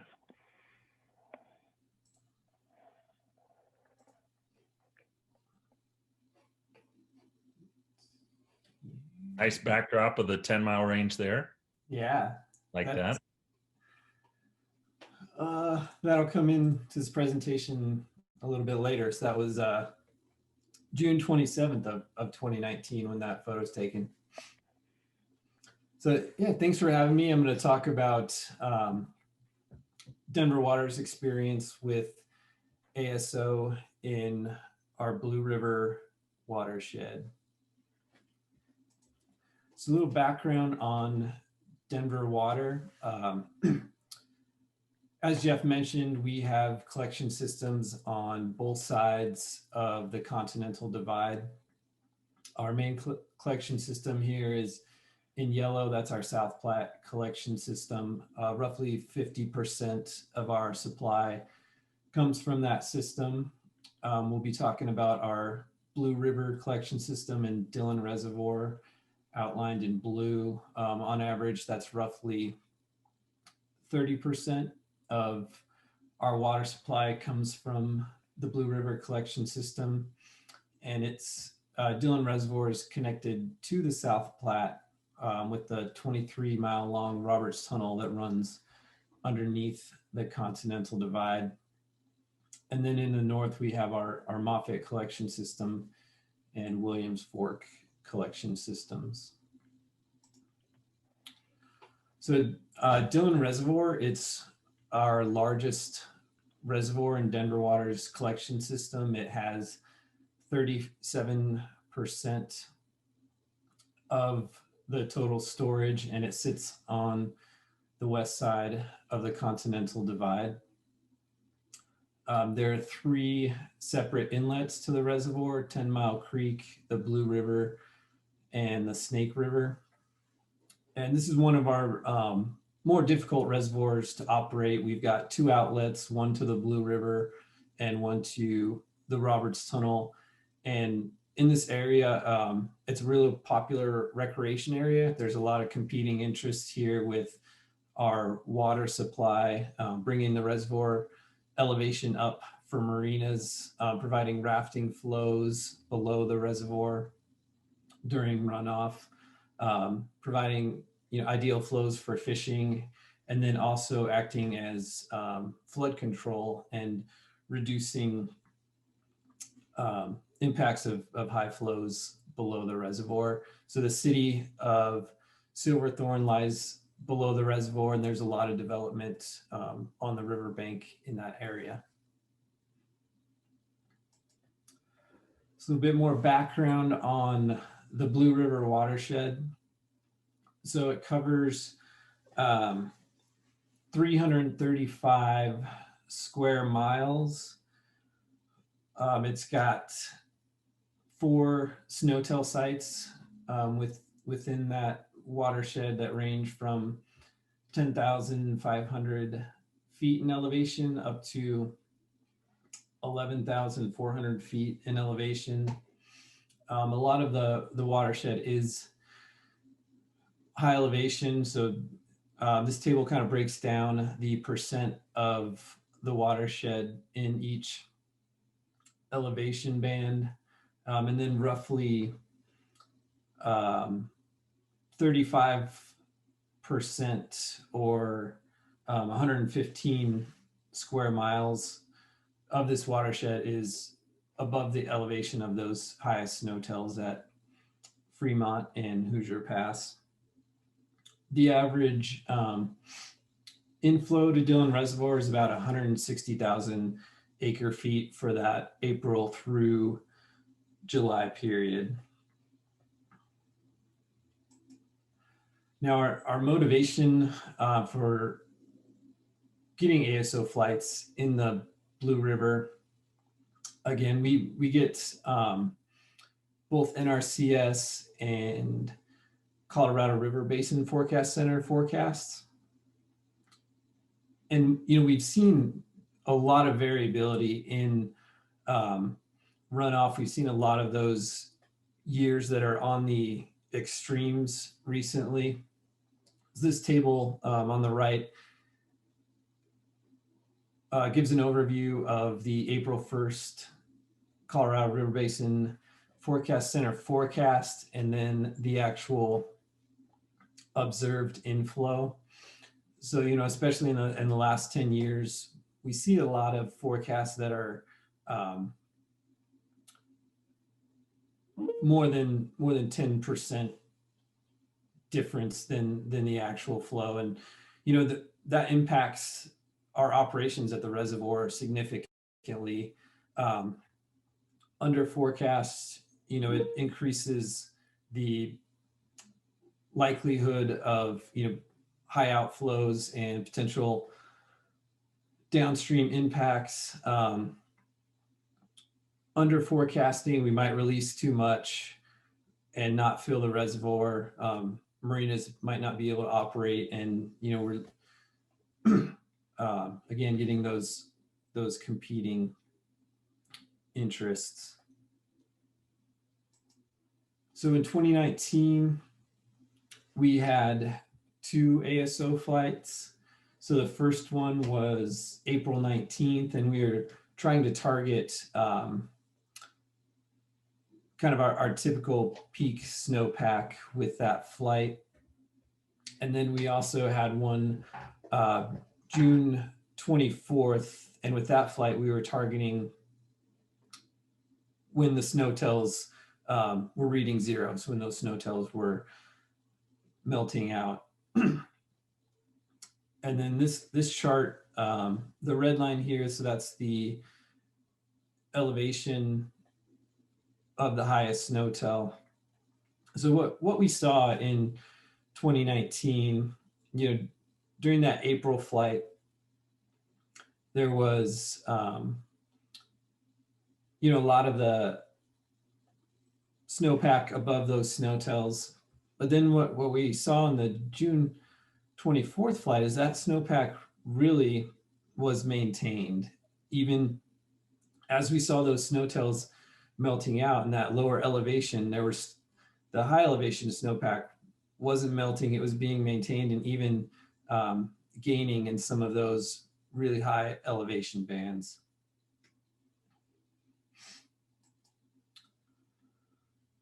So again, this chart, it shows the 2018, 2019 snowpack that is the median of the 4 SNOTELs. In red are the ASO flight dates.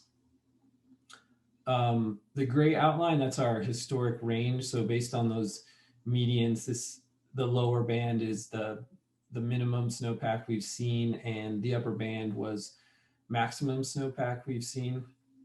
So we had just some extreme events in March of 2019 that led to a lot of avalanche activity. Just really built that snowpack up in a couple weeks. And then you can see we really didn't add a whole lot. It just kind of maintained through April. So based on that April, or based on the June 24th flight, it measured 107,000 acre feet of SWE contained within that snowpack above the reservoir. Again, our average reservoir inflow is 160,000 acre feet, and a typical inflow for July would be somewhere around 20,000 acre feet. So to get this data on June 24th and see that we still have a lot of snowpack, and especially, you know, above the SNOTELs, we had almost 75,000 acre feet in SWE still sitting up there. So there's a lot going on in this chart, but this outlines our reservoir operations. So up here in light gray, that's a full Dillon reservoir. In black, this is our 2019 reservoir elevation. Our inflows are in dark blue, and then you can see the average inflow here in light blue.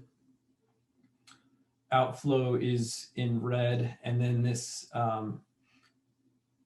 red line here is our action outflow level. So that's when it triggers emergency management and more impacts downstream below the reservoir. So we had the June 24th flight.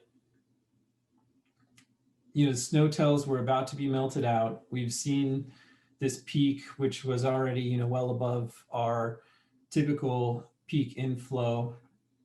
We had a cold snap here and actually saw a little bit of snow, but we weren't 100% sure that this drop in inflow was due to the cold snap, or that we had just, or if we were just beyond our peak inflow to the reservoir for that year. So the flight occurred here June 24th. We got a really fast turnaround. We got our data here June 28th. And so when we saw that data, when we saw the 107,000 acre feet and 73,000 up above those SNOTELs, and we were also seeing this, you know, start to re-peak, we immediately increased our outflow very rapidly. So in a couple of days, we started to approach that action level. This little drop is actually our power plant tripped off, and that's an additional 100 CFS that goes to the river. And at the same time, you know, we were rapidly approaching maximum elevation of the reservoir where it starts to go over the spillway, and we lose control of that outflow. For our other outflow, the Roberts Tunnel, we can't use that to mitigate this situation. We could only run our Roberts Tunnel when it's going to demands in the city. We had decent snowpack on the east side, so again, we didn't have that option. So where the ASO data really helped us out. We avoided going to this action level. We avoided spilling the reservoir before we were above, we avoided spilling the reservoir while inflows were above that action level, and it gained us, basically a week of safety, and really helped us, operate the reservoir in this extreme condition that we saw in 2019 with a late snowpack, a really delayed runoff, and then, a lot of runoff coming in July that we typically don't see. We've got roughly 100 years of inflow data to Dillon, and this was the fourth largest runoff in July that we've seen. So just a really untypical year, and the information from the ASO flight, really helped clear up that uncertainty and give us confidence in our operations to be able to safely operate the reservoir. And we managed through 2019 pretty well. And that's the end of my presentation. If there's any questions.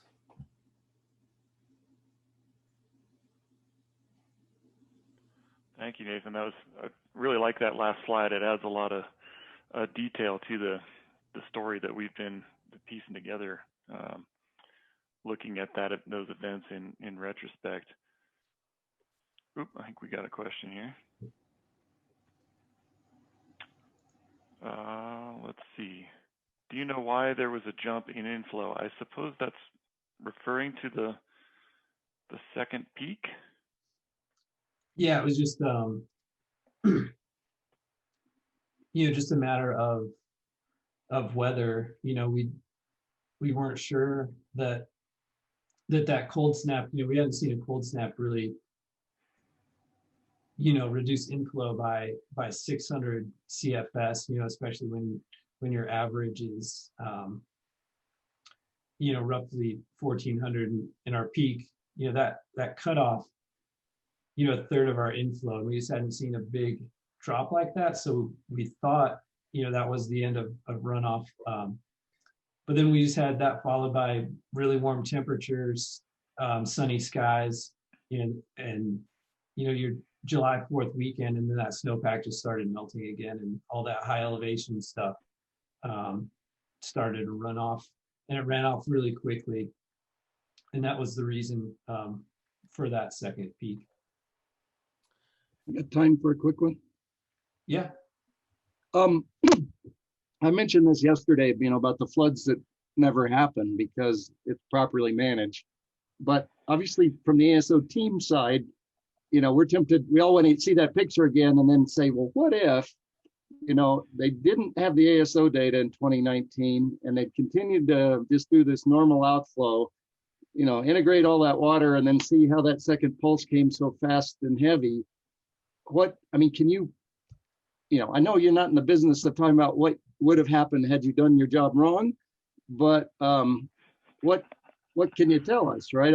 That's part of our value proposition, and it's hard to quantify. Well, it doesn't happen. Yeah, exactly.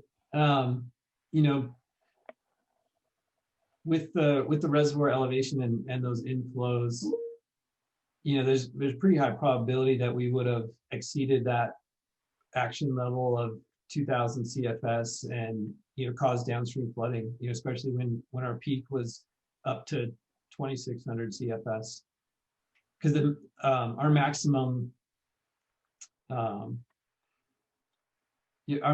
outflow from the reservoir is about 4000, but we can't go to that level either because of downstream development. And then you don't have, who knows what damage could have been done, because you just don't have time, at that point when you see that second peak and how fast it came off to get the proper sandbags and safety measures. And we were also, with those, there's a lot of uncertainty here too, with the avalanches. There are some big ones in 10 Mile Creek. There was a lot of debris that we were afraid, was blocking up 10 Mile Creek, and that we were going to see a big rush into the reservoir. So I have a question as well, Jeff. Well, you know what, Tom? Gus was first, so I'm going to let him ask. That's fine. I wasn't seeing it, but that's why I graciously asked. Yeah. Go for it, Gus. Thanks, Jeff. Hi, Nathan. This is Gus. One of your charts earlier, you were showing kind of this comparison between April 1 percent of snowpack and then runoff percent of normal, and then you showed that theirs can be quite different. So I guess my question is the expectation that the snowpack percent of normal should match the forecast percent of normal? No, they're usually a bit different. They can. It really depends on the year. We've got there's some soil moisture inputs and other weather inputs, but yeah, we don't really expect the percent of normal snowpack to correspond to the percent inflow. Generally, they would correspond. Okay, and then the follow-up to what was asked with regard to that June situation. I'm just curious. So, how do you guys have recollection of how like the overall forecast ended up panning out in that year? I mean, I understand the daily short-term forecast challenges, but as far as like the seasonal volume or the June forecast, did that end up verifying pretty well or not? Do you know? So the CBRFC June forecast did end up verifying pretty well, but we were already into runoff at that point. I think their forecast was 227,000, and we saw 230,000. But that's their median forecast. It's still largely banded around that. And being kind of in this extreme year situation, we were having discussions with them, and they don't have a lot of high confidence when we get into snowpacks that are that large, because we just don't see them that often. So it could be more. It could have been less. For 2019, their April 1st forecast was 200,000 acre feet of inflow. Yeah. Okay. Thank you. Yeah. Thanks, Gus. Tom. Well, in the interest of time, I'll just mention it to our team and to Nathan. So let's look at the snow albedos as well. I have a feeling that that the plummet in inflow may also have had to do with the dramatic increase in albedo that probably happened with that freshening up that happened right, I guess, in the course of that cold snap. I don't know if we have looked at that already, but I think that would be a good component to look at. Yeah, it's a good point, Tom. Awesome. Thank you, Nathan. Really appreciate it. Thank you. We'll move on to our next speaker here, who is Laurna Kaatz. Laurna is Denver Water's Climate Science Policy and Adaptation Program Manager, where she combines climate drought planning, operational and water rights analysis, and long-range integrated resource planning. She's also a leader in regional and national efforts to improve water utility resilience to a changing climate environment, and has been spearheading a collaboration of Colorado water managers to expand and sustain the ASO program. Great pleasure to welcome Laurna today.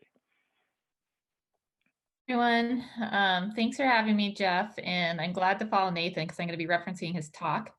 So that's great. Hi, everyone. I'm Laurna. And today I'm going to be talking to you about our efforts to create an expansion plan for ASO in Colorado. And this is very much a work in progress.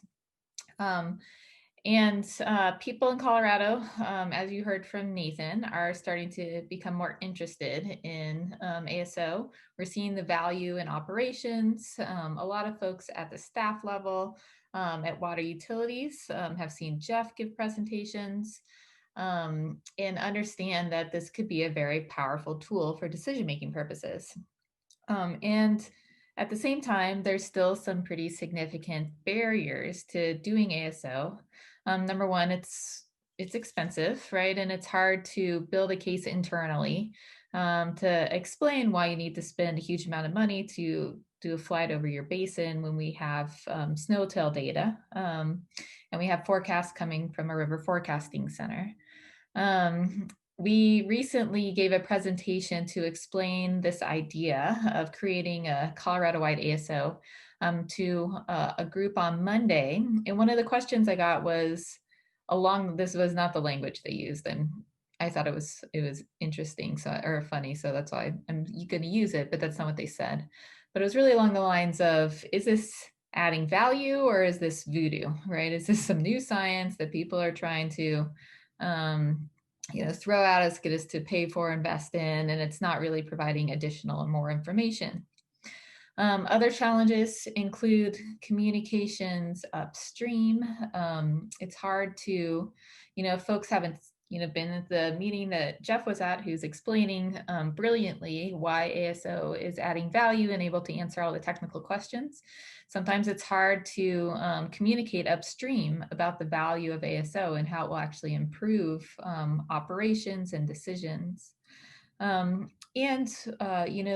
We've been having more and more hallway conversations about ASO. And this is really how this project got started is, people are like, hey, are you guys working on this? Maybe we could get together and talk about what you're doing and how you're approaching ASO so we can learn from you and try to do it ourselves. So people are asking a lot of the same questions and they're asking them over and over and over again. And we're wondering if maybe we need better communication materials or consistent communication materials that can be used and are just available to folks in Colorado and really in any other state that would be interested in building an ASO program. So this presentation is sharing with you what we're seeking to do and the questions we're looking to answer, but it's also a request for support. A lot of the questions I'm going to go over, some of your brilliant minds already have answers to. A lot of you have experiences that can help us answer some of our questions. Many of you have done research that explicitly answers the questions we're looking at. So please let me know if you see something and you're like, oh, actually it's the blah, blah, blah. I'd love to hear your blah, blah, blah. Taylor Winchell and I are spearheading this effort, and it's going to be kicking off hopefully early next year with funding from the state of Colorado. So we want to pull in experiences from all of you all who've been working on this for a lot longer than we have, and hear from you on the value, new ideas, new technologies, all of the cool aspects, as well as we'd love to think through how to best communicate to all levels about the value of ASO. So with that, this leads me to the project that we've started working on. And the way we're framing this is that ASO, the problem in Colorado is that ASO pilot projects have been geographically scattered and they're lacking consistency, which is true because we're just kind of starting to kick them off and they're piecemeal throughout Colorado. So our inquiry, based on the conversations with, our hallway conversations with lots of interested parties, is can we, and if so, how do we build a sustainable Colorado ASO program that benefits as many stakeholders as possible?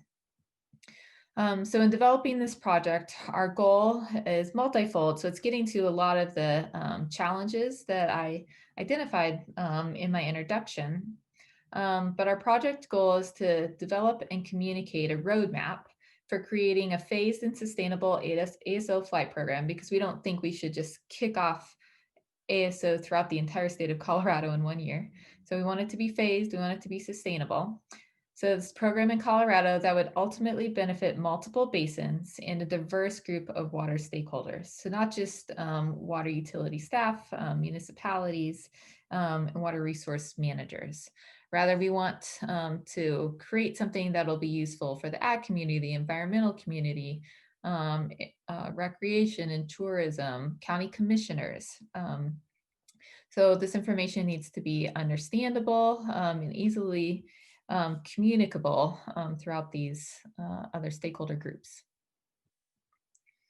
All right, so here's a little bit about our approach. We are approaching this through co-production, right? And that basically means that practitioners and research are working together from the beginning definition of the project to the very end of the project to do this work. So our approach is co-production and analysis. And you can see we have a lot of folks who are interested in working on this project. And this is not a closed group. If you are listening to this presentation and you want to be part of the work group in our collaborative, we're happy to have you. You don't have to pay or provide money. It's just your time participating on the work group. So if you're interested, reach out to us. We'd love to have you. Lorna, I like the plane you're using. Oh, thanks. Faster. What? It looks faster. Yeah, it's pretty fast. Yeah. Nice call. So as noted, we have a logo, which is really cool. So it's our Colorado Airborne Snow Observatory, and one of our collaborative members from the city of Westminster put this together.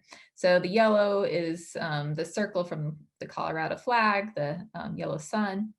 We have our snow flag, we have our super fast plane, and we have our CASO initials. So very excited about the logo. Okay, so our planning team consists of practitioners, so Denver Water and Northern Water, and researchers and experts, ASO Inc. and Linker Technologies. And we have 12 other utilities and just water groups that are part of our collaborative already. So it's really, really an exciting effort. People are interested in this. We just have to answer some questions in order to really start moving forward. Okay, so we are taking a 4-step approach to developing our roadmap for ASO in Colorado. First, we're looking at basin planning. We're collecting data, we're doing our analysis, and I'm going to talk about each of these in more detail because I want to go over the questions we're trying to answer that we would like support from you to answer.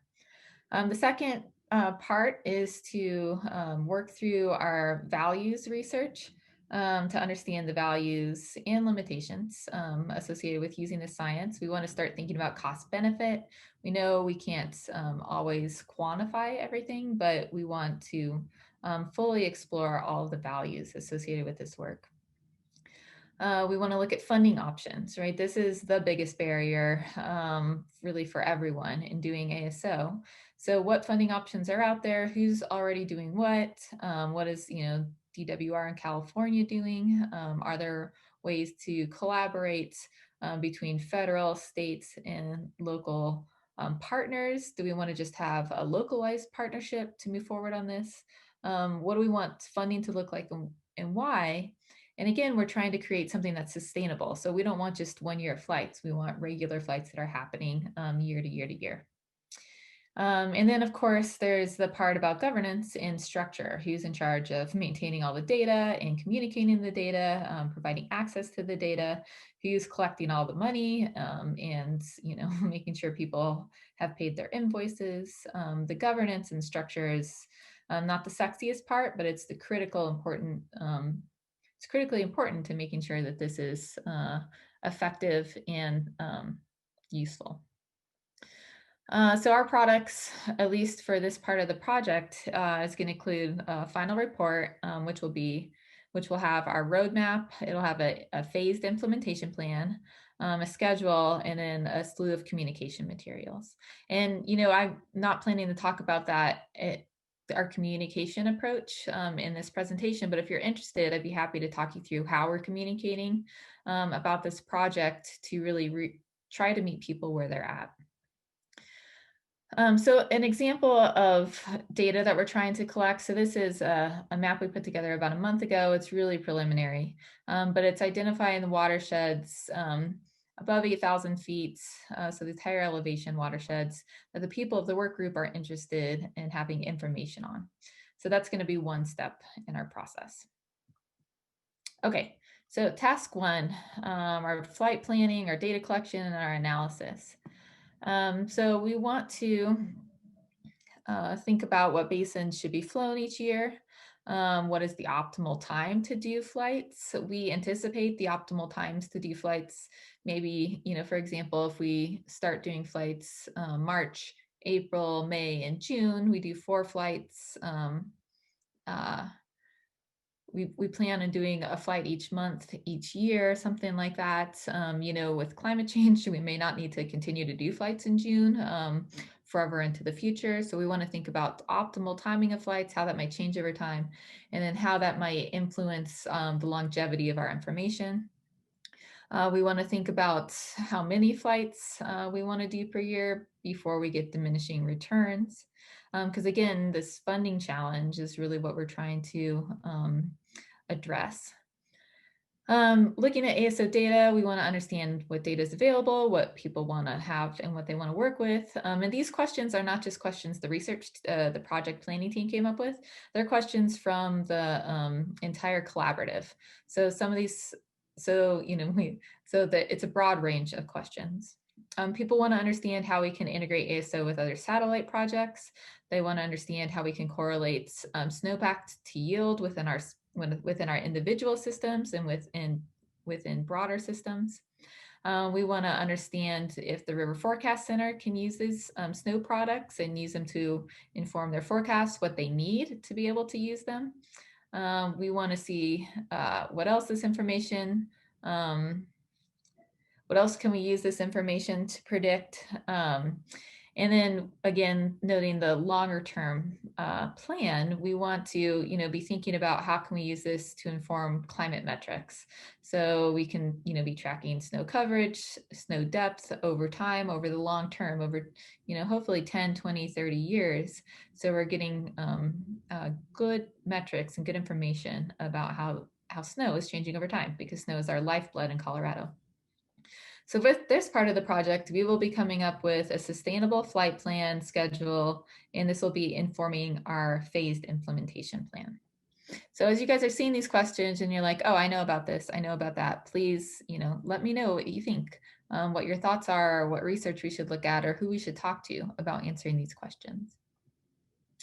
Task 2 is going to involve interviews with our stakeholders. And of course, the collaborative will be interviewed, but we also will probably reach out to the state of Colorado, the DWR in California, the river forecasting centers, maybe reclamation, and we want to reach out to other sectors as well, outside of just utilities, to really understand how ASO can add value to the decisions that they're making. So that was kind of the first bullet. We want to understand how ASO data has been used to improve decision-making so far. So I know a lot of the presentations on Monday really articulated what's some of the value that California is seeing, which is great. We want to learn more from that. We want to understand tipping points. So there's lots of tipping points. We want to think about ASO. Our goal really is for ASO to become a common practice. So what does it take? Is it a certain number of people need to be using it? The state needs to recommend that this is the best practice. We define it as the best practice as the current state, or as the current best practice. We want to think about what does it take to get, what our tipping point should be, and what does it take to get there, and then how do we most efficiently meet that metric. And of course, we want to be thinking about barriers along the way, because that's really what we're trying to address in talking through this values research. Our outcomes for this part of the project is really going to inform communication materials as well as our implementation plan. Okay, the funding. This is obviously a big part of this project is finding out different ways to fund. And our plan is to basically come up with different funding frameworks and review them as a collaborative. So we're going to talk through the pros and cons of different approaches and see what might work best for us in Colorado, again, with the goal of it being sustainable. So one thing we need to figure out is, what does sustainable mean? So we need to define that and figure out the challenges with creating a sustainable program. But in addition to that, our two key goals really is identifying funding sources, right? Local, state, and federal levels, and seeing how we can cost share around ASO, and developing a framework so that we can collaboratively and sustainably fund ASO. So some of our questions are, what are the most consistent sustainable funding options and details? How can we expand this to include the most stakeholders and make it equitable? And this equity piece is really important, and we're going to talk more about that in task 4. Should we try to get federal funding? Should we try to influence the federal government to provide federal funding? Is that an arm of what we want to be trying to achieve?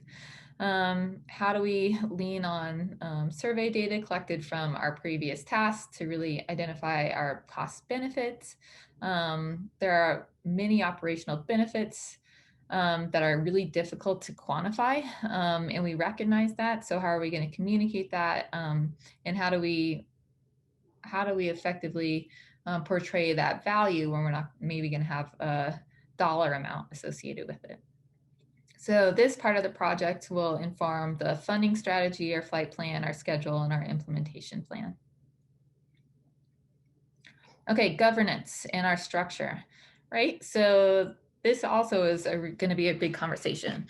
Do we have a website? Who owns and maintains this website? How is the data going to be managed? How is it going to be owned? Who's going to have access to this? If funding is only coming from members of the collaborative, does the collaborative have access, or do folks from the Colorado, broader state, also have access to this data? How do we make it equitable? And are there collaboration opportunities? Can we work with the Department of Water Resources in California to, have some sort of centralized website, a national website, and maybe it doesn't make sense right away because there's a California program and a Colorado program, but as more states, particularly across the West, as more states across the West adopt ASO practices, maybe that makes sense. And similarly, how do we collaborate with the river forecasting centers? How are we going to collect money? Who's going to be the primary actor for coordinating money? How will that work? And one of our most important questions, which I already alluded to, is how do we balance non-paying beneficiaries of ASO with those that contribute directly to the cost of flights? This really is going to be one of our biggest challenges to address. So once we get through those 4 tasks, we are going to have a check where we just take a step back and say, okay, what are we missing? What are we not prioritizing? What could be done better by planning with the plan that we came up with? So we want to do kind of a fresh eyes look. We'll probably invite someone who has nothing to do with the project but understands ASO to give a once over of the plan we came up with. And hopefully they will be able to help us figure out any things that we're not effectively communicating, or ideas that we may have missed, or challenges that we may not have effectively addressed, so that when we start rolling this out, we are really well prepared to communicate about this plan. So that's what I have. My email is laurna.kaatz@denverwater. Taylor's email is taylor.winchell@denverwater.org. Thank you for giving me time to talk about this presentation. And again, I just want to reiterate our request for support, because I think many of you have answers or thoughts on the questions that we are going to be addressing. Thanks. Awesome. Thank you so much, Laurna. I think the first thing that's going to happen is you're going to get a bunch more requests to join this crew. If the text messages coming in here are any indicator, this is a really cool effort.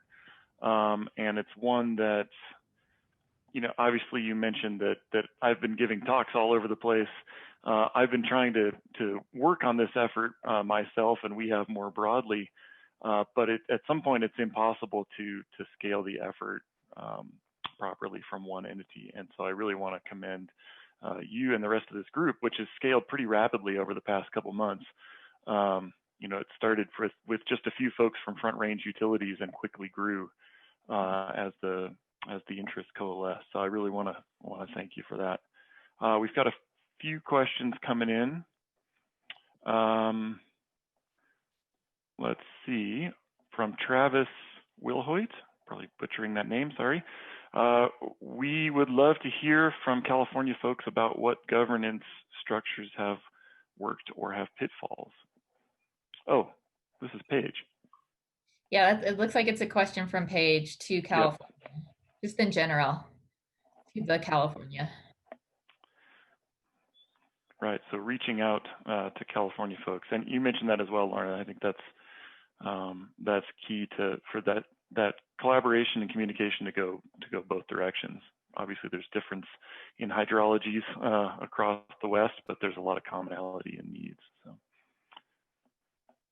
let's see. Oh, and Dave Rosardo says he's going to reach out to you, Laurna, for coordination between California and Colorado, and that you beat us to CASO, as he says.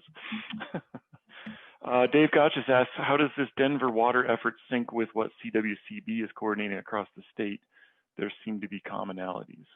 Yeah, and we're hoping it is going to be really tightly connected.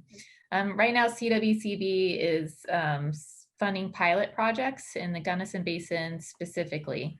But the funding source for those projects is to do pilots. It's not for a sustainable program. So we want to work with the CWCB to do and create a sustainable program. Obviously, if this is a statewide program, the state should be definitely should be involved. So we'll be coordinating with them very closely on this to see who really what arm of the state should be engaged with us following this over the next year, and where something like this would fit in best throughout all of their departments and across their different agencies as well. Awesome. I'll note that we have Eric Sky from CWCB participating in the panel discussion after lunch as well. So maybe we can revisit that topic a little bit.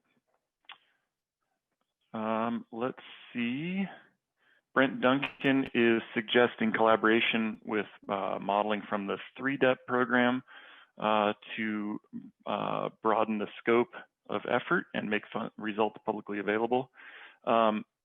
I can speak to that a little bit. The 3DEP program is a USGS national elevation mapping program. The CWCB in Colorado, specifically the floodplain mapping program, coordinates extensively with the 3DEP program, and we're actively collaborating to coordinate prioritization of basin areas, because that program is a great source of potential snow-free elevation data to broaden the potential ASO basins. So Brent, that's a great suggestion, and one that we're actively working on, not just in Colorado, but nationwide. And I'll also add, Laurna, that Carl McClellan, the chief hydrologist for the Navajo Nation, has sent a text here. We'll get it forwarded over to you, but his email address and cell number to get involved. And we've been working with Carl for the last couple of years, trying to secure the funding for a program in the Navajo Nation. So I'm glad to see him joining in on this. Yeah, that would be great to connect with you, Carl. Awesome. Well, I think we're running a little behind schedule here. I think maybe we'll cut it off for now, and we can revisit a lot of this this afternoon in the panel discussion as well. Thanks again so much, Laurna. That was great. All right, our next presenter is Dr. Rosemary Carroll. She's an associate research professor at the Desert Research Institute at University of Nevada, Reno. And she leads a research program investigating hydrologic and chemical cycles in mountain watersheds. She's a resident of Crested Butte, Colorado, where she conducts field research in the natural laboratory of the Upper Gunnison River Basin, where she also serves on the board of the Upper Gunnison River Water Conservancy District. And I've spent a lot of time out in the field with Ro. I'm really glad to welcome her to the program here.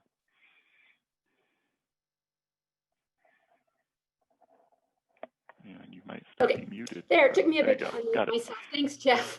Yeah, I've actually been with Jeff when he's been in ASO meetings while in the field. So I have some knowledge of that field work / work in the office at the same time. So Jeff, explain that I live in Colorado, but my work is actually in Reno, Nevada. So I've been telecommuting for about 15 years. And today I'm going to talk about how we're using ASO in a sort of a research way to better understand stream water source as a function of snow accumulation within the Upper East River. Let me see about, doesn't seem to be forwarding. Let me undo my mouse, just a sec. There we go. So before I get started, I would just want to take a minute or so to just acknowledge that you can't do science by yourself. It's definitely a team sport, and it really requires a large group of people, especially in the snow sciences and hydrologic sciences, to come together and share and collaborate across different disciplines. And so I work with a lot of different researchers and stakeholders and to help me get my work done. And you'll recognize a few of these names. Jeff, obviously, Deems is on this list. I go to him for all things snow. Dave Gochis, who's going to be speaking after myself, Lindsay Barrow, who is speaking tomorrow, and also the late Joe Busto, who has been was a fundamental person in terms of getting science-based solutions into management hands, and he was a big proponent of getting ASO into the Upper Gunnison River Valley. Also, my funding is primarily through the Lawrence Berkeley National Laboratory, through a subcontract, and then additional funding through the USGS. And I would be remiss if I don't thank my husband, who is shown here in the middle of the upper image. I've made him dig many a snow pit, and not only dig a snow pit, but also haul the snow out for isotopic analysis. So he is an unfunded volunteer, and I would like to just make sure he's acknowledged for that. So the East River is located near my hometown, which is Crested Butte. And importantly, it is the field test bed for the Lawrence Berkeley National Laboratory Watershed Function Scientific Focus Area. So that's a mouthful, or SFA. And the grand challenge of the SFA is to try to better understand how and quantify and predict how mountainous watersheds store and release water, nutrients, carbon, metals from very short sort of seasonal timescales all the way up to sort of the decadal time frame. And so the work I'm going to talk about today really fits into this broader research goal run by LBL. So the questions I'm going to talk about today, or try to answer today in this sort of short format, is what is the interannual variability of stream water source in these mountain systems? And I'm going to use Copper Creek as sort of a proof of concept, if you will, of these headwater systems. So if you're familiar with Crested Butte area, I'm standing on the side of Snodgrass Mountain. I'm looking across the main stem of the East River over to the drainage of Copper Creek, which is a principal tributary of East River in the upper components of the East River. And you can see right away that this is very steep topography, it's snow dominated, and there's lots of different kinds of vegetation. And the second question I want to ask is, what are the first order controls on groundwater recharge, which then promote groundwater flux to these streams? Groundwater is one of my principal focus research areas. So getting at these questions is not easy, in large part because of the sort of codependent relationships between climate, topography, vegetation type, and structure. And if we're going to talk about groundwater, we also have to fold in geology. So how do all of these things sort of work together across space and time to dictate stream water source? So by my estimates, the East River is about 80% snow. And because this is an ASO workshop, we probably should talk about snow observations. And in terms of getting at temporal variability in snow processing or snow accumulation and melt, I'm going to rely on the tried and true SNOTEL network. And I'm showing you here on the left-hand side of your screen the Schofield SNOTEL. Sweet traces for a period of record from 1987 through 2018. And I'll be simulating this in a hydrologic model. And you can see through these different traces that there's a lot of variability in peak accumulation and a lot of variability on when that snow melts out of the system. With 1995 being sort of the biggest year on record that I'll be simulating, and 2012 sort of representing that low end member shown in the red. Now, in terms of spatial variability, I'm going to use ASO. So, and this is an image that Tom had already shown yesterday. This is about the, this is what I know about ASO. I know there's a lot going on behind the curtain with Jeff and Kat and others, but this is a fantastic opportunity to look at the spatial variation of snow across the landscape.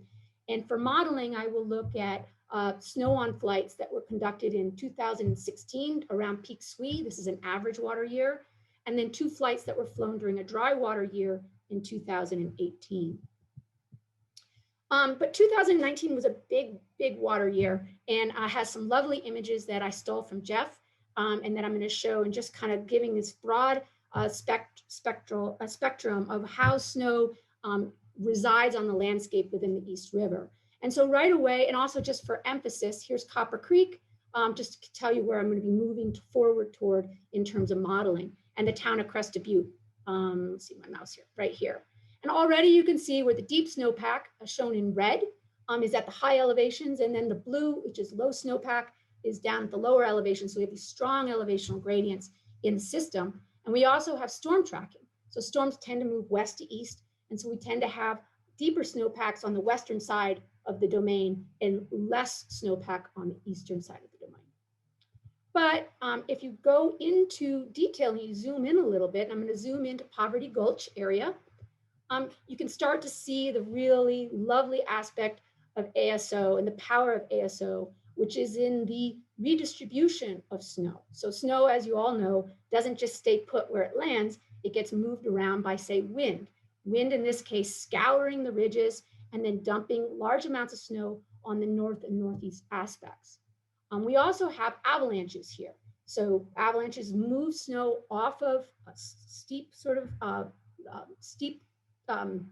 hill slopes and into down gradient sort of valleys. And this too tends to move snow down into what I'll call the upper subalpine. So how I'm using ASO within a hydrologic modeling framework is I use that SNOTEL information to allow for temporal variability.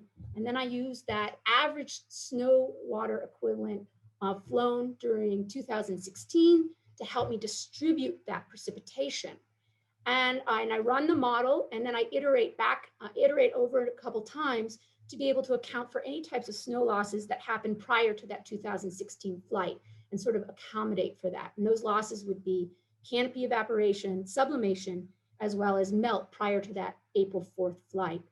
And then I can validate or verify the model by using different ASO flights. So I'm using, in the middle there is ASO flight data from 2018 at peak SWE, and then down at the bottom is late May 2018 ASO flight. And then on the far right-hand side are the simulated from PRMS, does not have a robust snow modeling algorithm, but with ASO, I can sort of internally account for those redistribution processes. And while I'm overestimating melt at lower elevations, I'm able to capture those deep snowpacks at peak SWE in the upper sort of SERP valleys of the East River. And I'm allowed to keep that snowpack, allow it to persist late into the snow melt season, even on a very dry year like 2018. So because my interests are really related to groundwater and how is groundwater sort of changing with respect to climate and with respect to snow dynamics, I need to build the groundwater component of the model and attach it to PRMS, and this then becomes GS flow. And so I'm going to use Copper Creek. It's about 24 square kilometers, fairly small, as sort of like I said, a proof of concept. So the groundwater model is 400 meters deep. It has 9 hydrostratigraphic units, 12 layers. And it allows me now to, with PRMS coupled to it, allows me to simulate various surface and groundwater interactions at the daily level and across the 100-meter grid resolution. And so I'm just going to point to the interflow. Interflow is that shallow groundwater. It's water flowing through the soil zone. It's ephemeral, driven largely by snowmelt and to a much lesser degree by monsoon rains. And that is generated through either permeability contrast or by a rising water table and that water levels coming up into that zone. I can also simulate groundwater recharge to the saturated zone. I can simulate groundwater and surface water fluxes into the stream as a function of differential gradients. And in addition to the sort of more surface processes of evapotranspiration or ET, I can get at phreatophytic ET, in which vegetation pulls groundwater out of the groundwater system.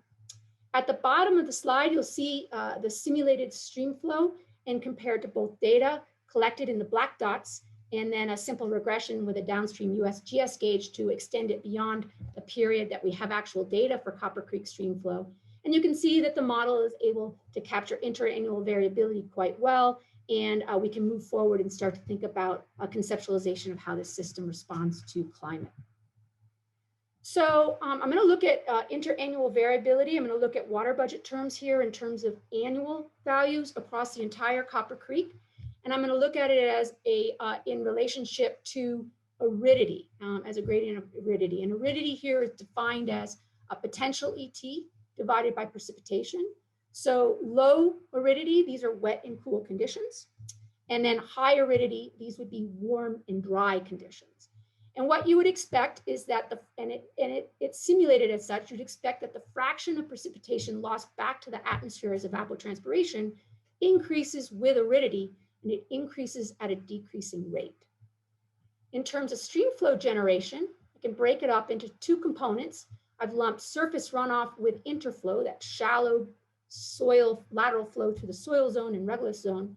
And it too is highly responsive to aridity. It decreases at a decreasing rate. And this nonlinearity is because it's tightly coupled to ET, specifically ET out of the soil zone. Groundwater, on the other hand, while it shows a decline over time with aridity, its decline is not very strong. And this is because groundwater storage allows and it accommodates for some of that. But what we do see is that on average, Copper Creek, this very small headwater basin, on average relies on groundwater for 35% of its annual water budget. That's quite a bit. And this agrees with work that Lindsay and I had done using end-member mixing analysis and using chemistry of that stream.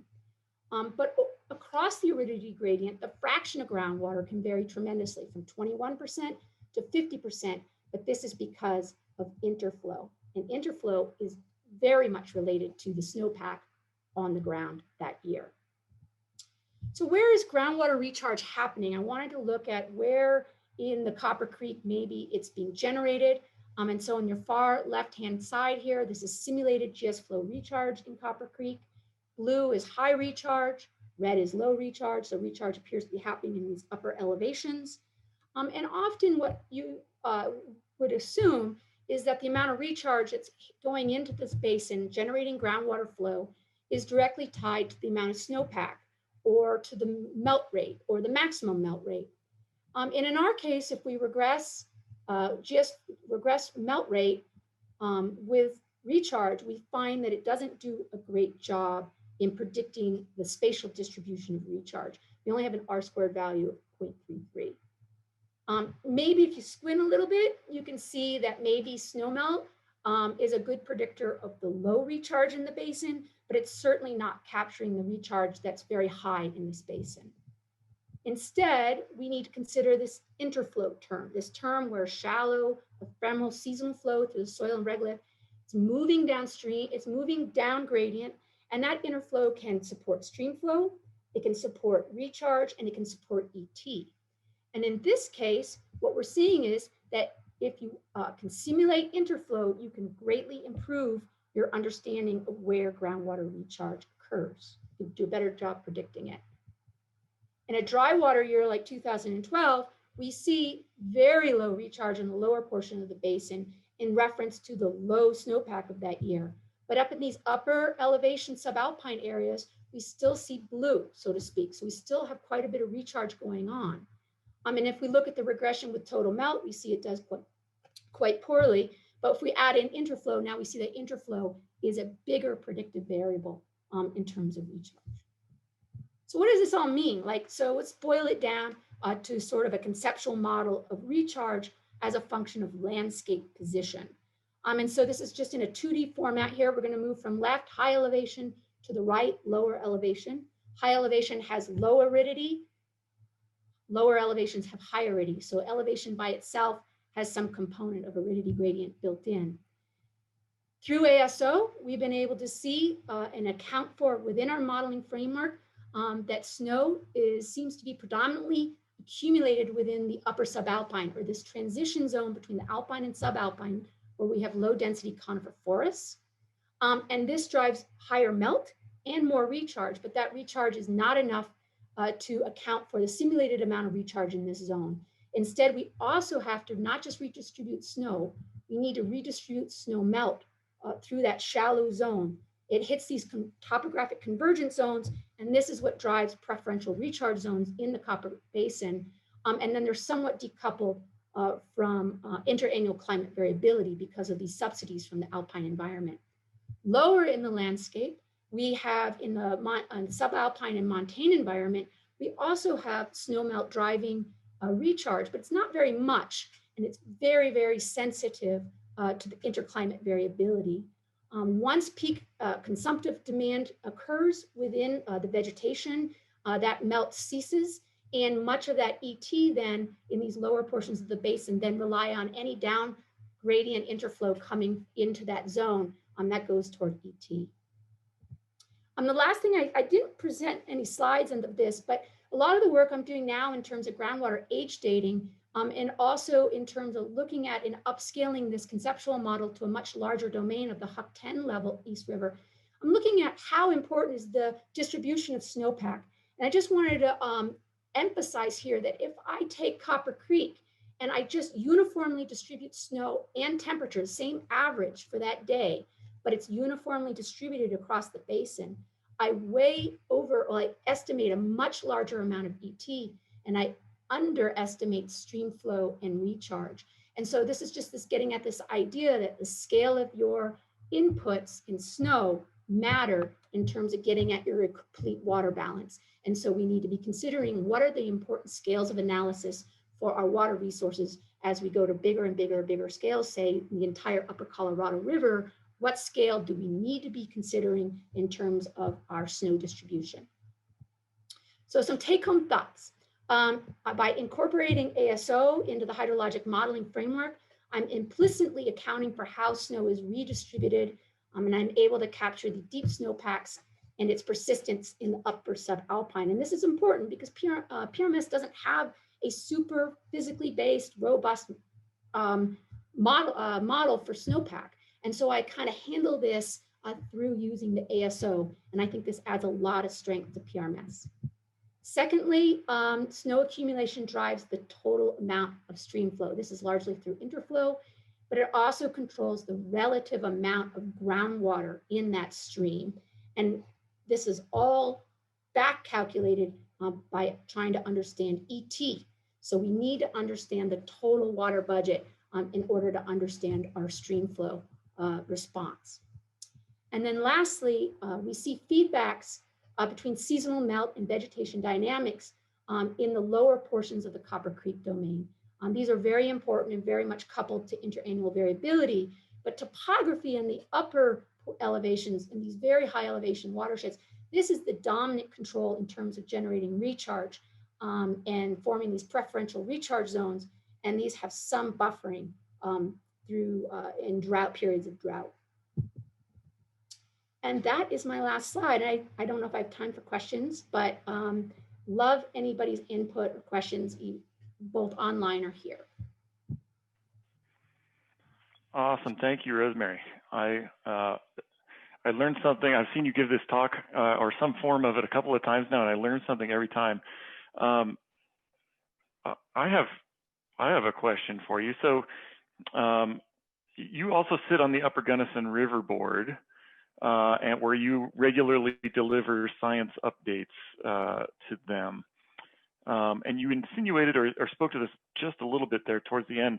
How do you take, and this maybe is a broader question than just your results, but how do you take pretty fine scale, science-driven or science-focused results like this and scale it up for water management and monitoring interests like the Gunnison board, for example? Well, one of the tricky things is that I keep emphasizing in several of my talks the importance of the upper subalpine in terms of water resources, in terms especially groundwater. But this is where a lot of, and these are, as you know, are extremely difficult to access for good data. And it tends to be above, except for a couple, it tends to be above a lot of the SNOTEL network.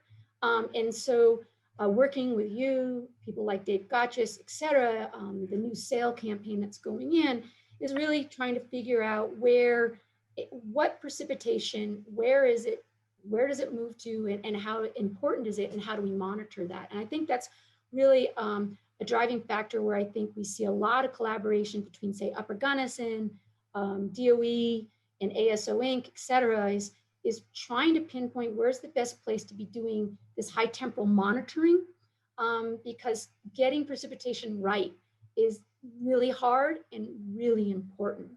And I know that people have emphasized too, the importance of getting solar radiation right.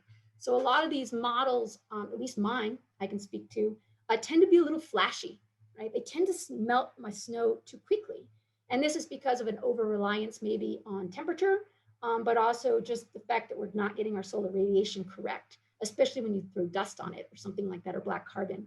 So all these things can be big points for the research community to then funnel that back into monitoring to improve our forecasts. And I think Dave is talking next in terms of using ASO in forecasting, and I'm not sure if he's going to use Upper Gunnison modeling or otherwise, but that's something our district is funding, is trying to come up with alternative, using research to drive some forecasting and looking at that. Awesome. We've got Peter Vorster's got his hand up. Go for it, Peter. Okay, can you hear me? Yep.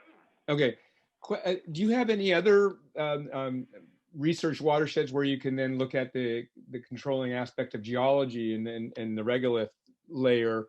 So like in the Sierra, we have, of course, a lot of granite with not a lot of regolith. So do you have any other research watersheds where you can look at that?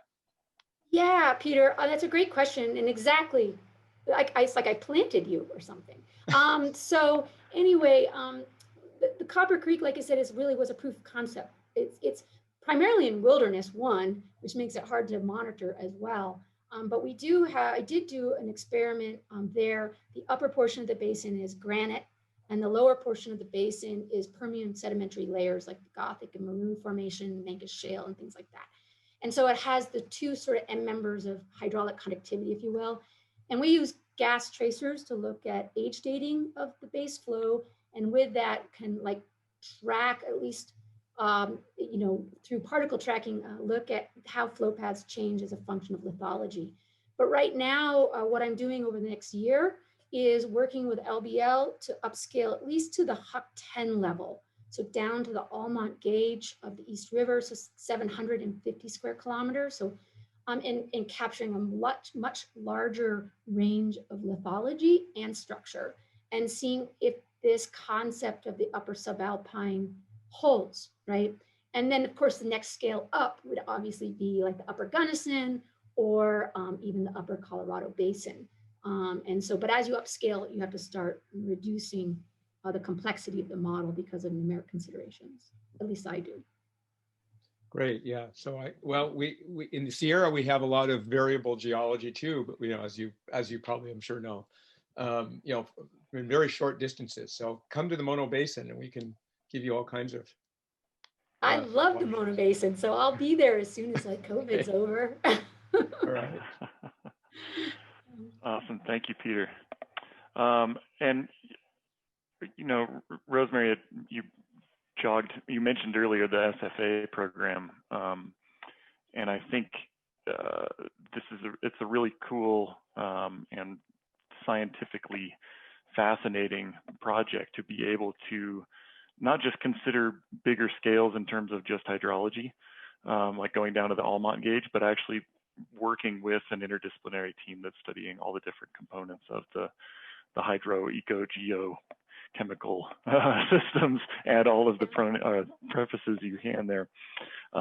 Anyways, I think I'm not seeing any further questions, so I'll encourage folks to continue posting questions in the Q&A as they occur to you, and we'll capture all those. But thank you so much, Ro. Really appreciate it. And I know Dave Gochis will thank you for setting him up perfectly. Dave is our next speaker. He's a research scientist at NCAR, the National Center for Atmospheric Research here in Boulder, where he leads a program of measuring and modeling hydrologic processes from global to local scales. He and his team actively manage and develop the WRF Hydro Modeling System, which is also the core of the National Water Model. Dave has been an active collaborator with the ASO program and now is our strategic partner with ASO Inc., with whom we're developing integrated stream flow and runoff forecast products. And I've spent a lot of time in the field with Dave in the East River as well. So Dave, thanks for being here today. Really appreciate it. Great. Thanks a lot, Jeff. You can hear me all right? Yep. Okay, I'll go ahead and get started. Yeah, really couldn't have asked for a better introduction from Rosemary there on a lot of the key issues. I think some of what I'm going to show you is going to be confirmatory of what she has presented from a physical process understanding perspective. And then, as she alluded to, really putting some of this work into a forecasting context for what's going on here in Colorado. And it's been really interesting to hear about some of the issues that are, of course, there's a lot of similarities, but there's also a lot of differences from what's going on in California, the hydrometeorological regime and things like that. So I think, you know, we're able to take a broader spectrum with the diversity of talks here today. So the title of my talk you see here is really looking at seasonal water supply forecasting in general for Colorado. So it's a little bit of a project, almost a program update for what we've been doing the last several years in this arena and sort of how we've brought this capability up to its present case. And then I'm going to finish with a little bit of what we've been doing with the ASO data as we've taken several of those snapshots that that Jeff showed earlier from the different basins around the state and started to put that into the model. But by no means are we there with all of the historical data yet. We're making our way through a lot of those different images that we have. Several people from our team here at NCAR have been involved in this. Some folks who started with us have moved on to different positions. So our seasonal water supply forecasting team is myself, Yongxing Zhang, and Ridwan Sadiq at the NCAR Research Applications Lab. And as was alluded to also earlier, this work has really been graciously supported by Colorado Water Conservation Board through projects with local water districts. So there's, you know, not only a research focus, but an intensive or very intentional applied aspect to this to helping the districts with forecasting problems. The background here, or the motivation, I think we've covered pretty well. I don't think I need to spend too much time going into why this is important. I think the interesting thing about Colorado throughout the Western United States, much in the same way of California, is that a lot of the major headwater systems originate in Colorado. And if there's an additional layer of complexity to Colorado's water management, it is the issue of what Colorado is obligated by law to deliver to other states. And that's what really got us drug into the seasonal water supply forecasting activity back in about 2013, 2014, we started scoping a project in the upper Rio Grande Basin and looking at some water delivery requirements to New Mexico. Our broader research program with CWCB started back in 2009. As Rosemary mentioned, working with the late Joe Busto, who had a really nice vision for trying to bring a lot of new technology into water supply forecasting. And we're really excited with the vision that Eric Sky has in sort of moving this forward and integrating even newer technologies that are coming online. So yeah, I think there's a lot to build on here, but clearly creating water supply forecasts for all of the different management challenges and constraints is what we're after. So our process, as Jeff alluded to, utilizes the WRF hydro modeling system as sort of the core physical component model. And there's a lot of components tacked on around that with how we prepare meteorological data, and now how we're looking at doing different types of snow data assimilation into developing a probabilistic or an ensemble forecasting system. There's a lot of data pre-processing which goes into this, and I think the talks this morning covered some of those complexities quite well. What Mike talked about was pretty informative, and I think a lot of these groups share a lot of pain in these departments about how we process a lot of these data. So I'll step into the process here a little more graphically. We start with a lot of bias corrected and downscaled meteorological data, such as it is for the Western United States. And I think we're all aware of many of the shortcomings that come through that. We don't have a really nice, say, integrated radar precipitation observation network. We've got terrain creating complexities.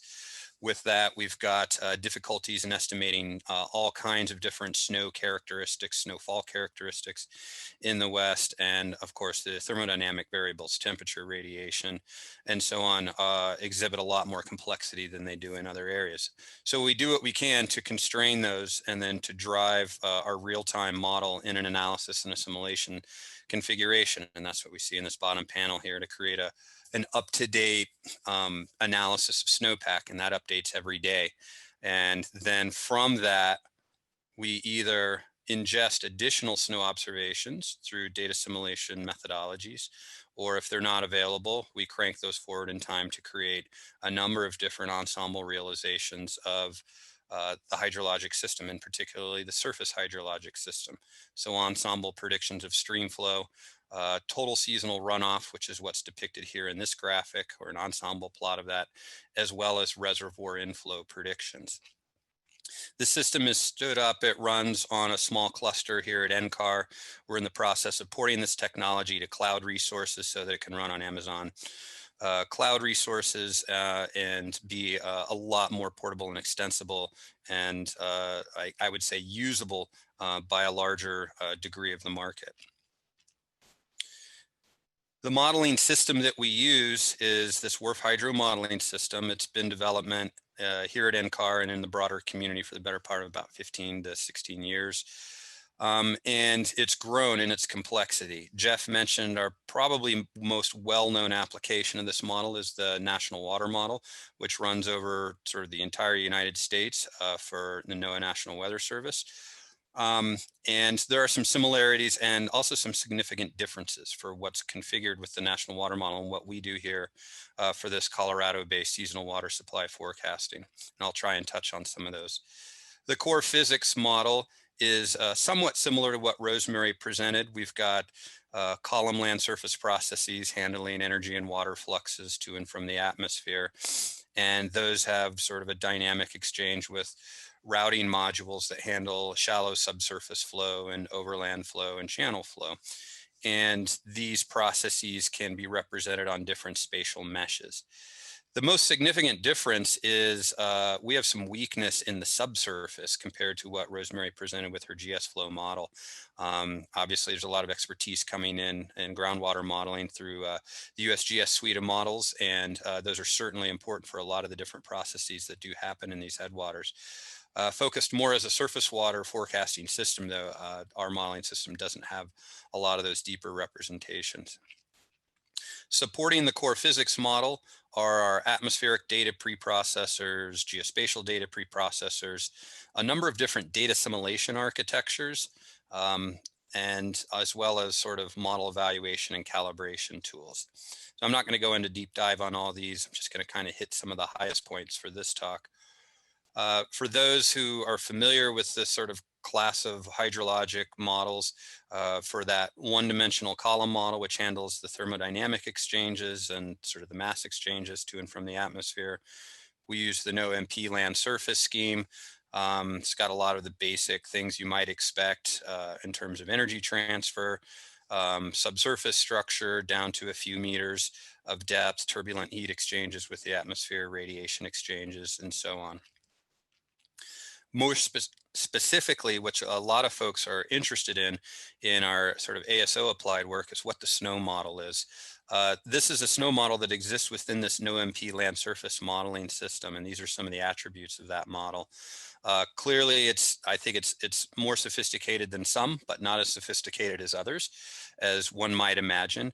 It's a multi-layer model. It has new snow representations for density and albedo, some canopy interactions, snow-covered fraction, number of different options for albedo and radiative exchange representation, turbulent flux representation, as well as sort of meltwater and retention and compaction characteristics. It does not at this point have some of the critical snow redistribution processes that some of the other more sophisticated snow models might have in terms of representing the really fine scale interactions with terrain and meteorology.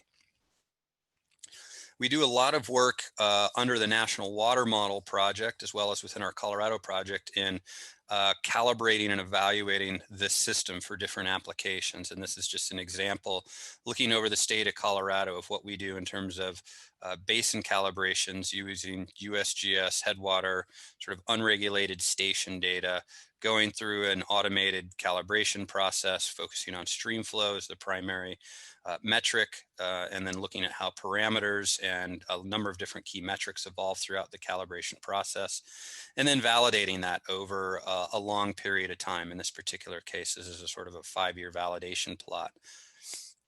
We can also then look at how the model is running sort of in its long-term retrospective mode. This is a different shot here. I'm going to try and minimize that panel. And look at a number of different forecast metrics. What you see here is just long-term time series of different iterations of the model, a flow duration sequence, so we can see how the model performs across different recurrence intervals, and then look at sort of how the model is plotting out with different skill metrics. This particular plot here and these metrics for correlation, bias, root mean squared error are from the Taylor River above the reservoir, the Taylor River in the Upper Gunnison River Basin, which is one of our key calibration basins, but also a key water management region within the Upper Gunnison River District. Focusing more specifically on snow, there's a lot of different snow model evaluation that's also going on. SNOTEL does form the sort of backbone of our efforts in validating the snow model, the 800 to 900 different stations strewn out here across the West. We try and generate a number of different regional composites when we look at the national water model, because it's a continental scale model. And this is just an example of what that looks like for this Central Rocky Mountain ecoregion, as it's called, and how the different iterations and different physics perturbations of our model, this is from 2015, compare against other operational products such as SNODAS in this case. This isn't to say SNODAS is perfect, and I think we can all look at various characteristics of that and find some strengths and weaknesses, but it's a common reference point for a gridded snow product over large scales. And then, of course, a key aspect, Rosemary also touched on this, is really understanding ablation characteristics. And so we're doing a lot of work now looking at differences in ablation rates, really at a site-to-site basis, and then trying to aggregate that up to look at more systematic differences in the model and making sure that they're tracking correctly. Interestingly, unlike what Rosemary reported, the model that we have tends to ablate snow a little too slowly, even though it will ablate things a little too early in the season. And so that does have a significant impact on runoff response. This is just an example then as we go in and partition our analyses in different areas. We can focus here on Colorado and partition the error structures in the model between what's happening during the principal accumulation season versus the errors that happen in the ablation season. And there's a story that emerges from this for our particular modeling system. The forcing data products that we tend to use, the meteorological data, tend to result in accumulation errors that tend to be low biased more often than not throughout the Western US and particularly in Colorado. Our ablation errors overall do tend to be a bit aggressive in removing water removing snowpack a little too early in the season, even if the overall rate ends up being a little bit low. And so these two combined to give us some underestimate of snowpack errors in the model. And that's an important thing to keep in mind. Like Rosemary said, if your model's got bias in it, for various reasons, you can talk about the reasons are, having a source of data to come in and assimilate and help with that is a really crucial aspect of being able to properly update your forecast during the actual season. And that's where we're headed. So here's a plot then of our water supply forecasts that come out of this system. What you're looking at is flow accumulation past a gauge. This is the Taylor River at Taylor Park, again above Taylor Reservoir. And this is basically from April 1st through the end, through the beginning of October, the end of September. A number of different forecast initializations have happened here throughout the season, and we generate a probability spread. We're using historical climate years, historical years as our ensemble members here, and we have ways to condition those as needed. And we generate essentially a probabilistic forecast with some probability bounds on it from these various forecasts. And so every couple of weeks, we'll launch a new forecast. So you'll get a new family of curves or a bunch of spaghetti plots which come off this. And as the season goes on, these probability bounds tend to tighten around what's going on in the system. Okay, so a couple examples from this past year in 2020. What I've popped out here again is the forecast for the Taylor River. And this is the actual Taylor Reservoir inflow. And I'll return to this in a second. One of the key things you notice is that what ended up happening, which was the black curve here, our last forecast was September 1st, was pretty well bounded by the observations. There was a tendency for a little bit of overprediction early on in the season, and those came back down later in the season. Apologies for that. But one of the things we saw was the model was quite late in melting out snow this year compared to what happened in observation. So 2020 was a year here in Colorado where we had very early runoff almost throughout the state. And the modeling system didn't pick up on that until well into the season. And that's why you see a lot of these curves kind of shooting out and being delayed in terms of their runoff signatures. The picture doesn't look as bad for Taylor Reservoir inflow, but that's a little bit of an artificial. We didn't start producing the reservoir inflow forecasts until about mid-June. And by that time, a lot of the forecasts had already started to settle down and converge around the solution. So that's why this looks really skillful. We'll go back and calculate that earlier in the season, but it's just to highlight the fact that, you know, we were able to go back and add the reservoir inflows in and actually have those be part of this forecasting service that gets stood up with this.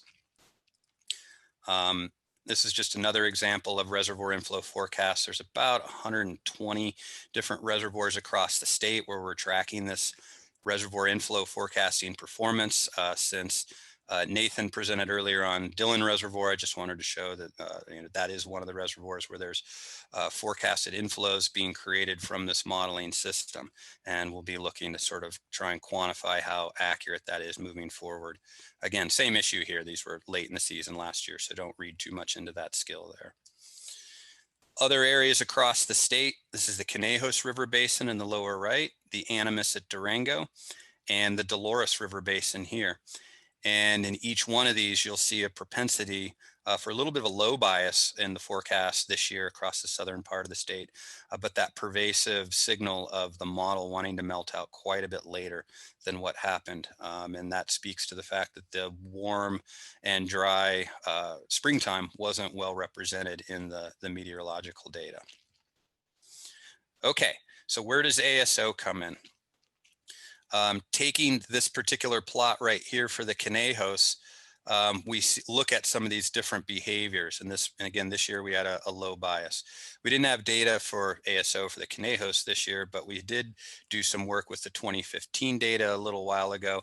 And there's some interesting features here that speak exactly to the point that Rosemary was saying, and I'll go through these quickly. This is a 50-meter ASO SWE image from April 6th of 2015, and we're going to contrast that with a couple of other analyses. We can degrade this image up to 1 kilometer, which is the scale at which we're represented in the model right now.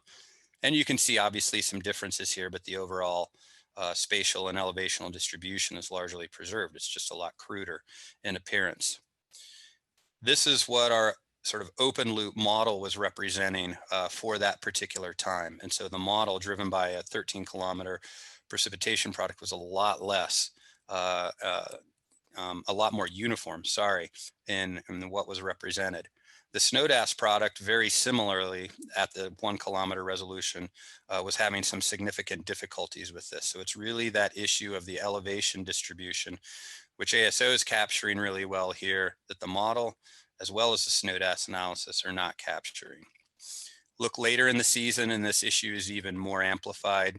This is from June 2nd of 2015 in the Conejos, the 1-kilometer downscaling of that, or upscaling, I would say. This is what the open loop hydro model was representing. So while the total aerial coverage isn't that different, of course, the magnitudes are quite a bit different here, and they speak to a pretty significant difference in the volume of water. The SNODAS product at this time, quite different than what the open loop model was saying, as well as the ASO data. If we put some numbers on these, the mean SWE from ASO in this 2015 image was around 260 millimeters. Our model was underestimated at 175 millimeters, and then the SNODAS product was substantially less. So again, this issue of being able to account for that late season snowpack high up in the watershed, which is going to sustain the rest of the primary melt season and low flows throughout the rest of the summer, becomes a really critical aspect of this forecasting problem. Looking at the impact of forecasts, then we have some results from 2018, and I'll wrap up with these, where we took the 2018 flights from the upper Gunnison River and were able to run them through the model. These two graphics here from the East River at Almont and the Taylor River at Taylor Park. These are both parts of the upper Gunnison River District. Taylor Basin was forecasting pretty well that year, but it did have a little bit of a low bias compared to what the observations were saying. The East River at Almont had a fairly substantial low bias in this particular case compared to the observations. We then insert the May 24th flights from ASO into the model. You can see where the red arrows occurred with that direct insertion of the ASO data, and it really did help close the gap. Again, a modest improvement in the Taylor region, which wasn't too bad, but tightened it up quite a bit with what was observed in the total forecast. But for the East River at Almont, which has been a basin that we have struggled with a bit without a lot of snow representation in the upper basin, the ASO data really helped bring that forecast into alignment with what ended up being observed. So with that, just a couple of take homes that we've been able to do so far. And again, we're still digging into a lot of these other locations. The ASO data provides a significantly improved snow state compared to a lot of the existing point methods. Our group also does a lot of point measurements at high elevation, and I think we all talked about some of the issues with those. While stations are better than nothing, having a complete spatially distributed picture, particularly as you get into the melt season and you're having problems seeing what's left in the upper basins, this becomes really important. The snow dynamics really do matter, whether it's the wind redistribution or the differential ablation. Critical deficiencies in our model estimates. Our model does tend to be too homogeneous. Whether that's just the spatial scale of the model or the spatial scale of the forcings, I think is a bit of an open question. It's probably a combination of both. But being able to get, even at a coarse resolution, the late season distribution into the high elevation areas or these favorable landscape positions is seeming to have a pretty significant beneficial impact. And sorry, last point, ASO data does tend to improve the water supply forecast in the cases that we've been able to look at, really helping to correct for accumulation errors in the early season, but in particular helping the late season, and especially during active springs where there is an anomalous meltout pattern or an anomalous precipitation pulse that comes through that wasn't in say the forecasts for the forward season. That really helps bring the model back into that agreement. So we're seeing some encouraging aspects so far. I think we want to look at a lot more regions and several more cases. Through some of these collaborations, we hope to keep doing that. That's though, apologies for going over a few minutes, but happy to take any questions. Thank you, Dave. Yeah, no worries. We've all gone over a bit today. That seems to be par for the course here. Thanks for that great overview. We have a couple of questions coming in. Dan Feldman's asking if the snow process model in Wharf Hydro includes snow sublimation, and if not, what would be required to include it? Yep, that's part of the turbulent flux characterization that goes with that. Yeah, there's a sublimation term. There's actually a meltwater evaporation term as well that goes in there.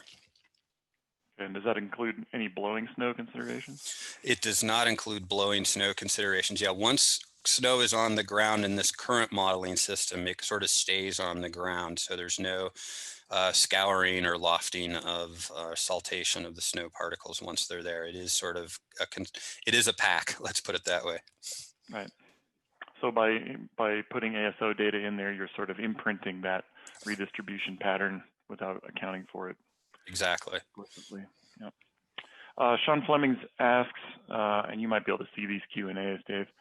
I can't. I was going to keep my slides up in case people had a question. Great. Yeah, go ahead.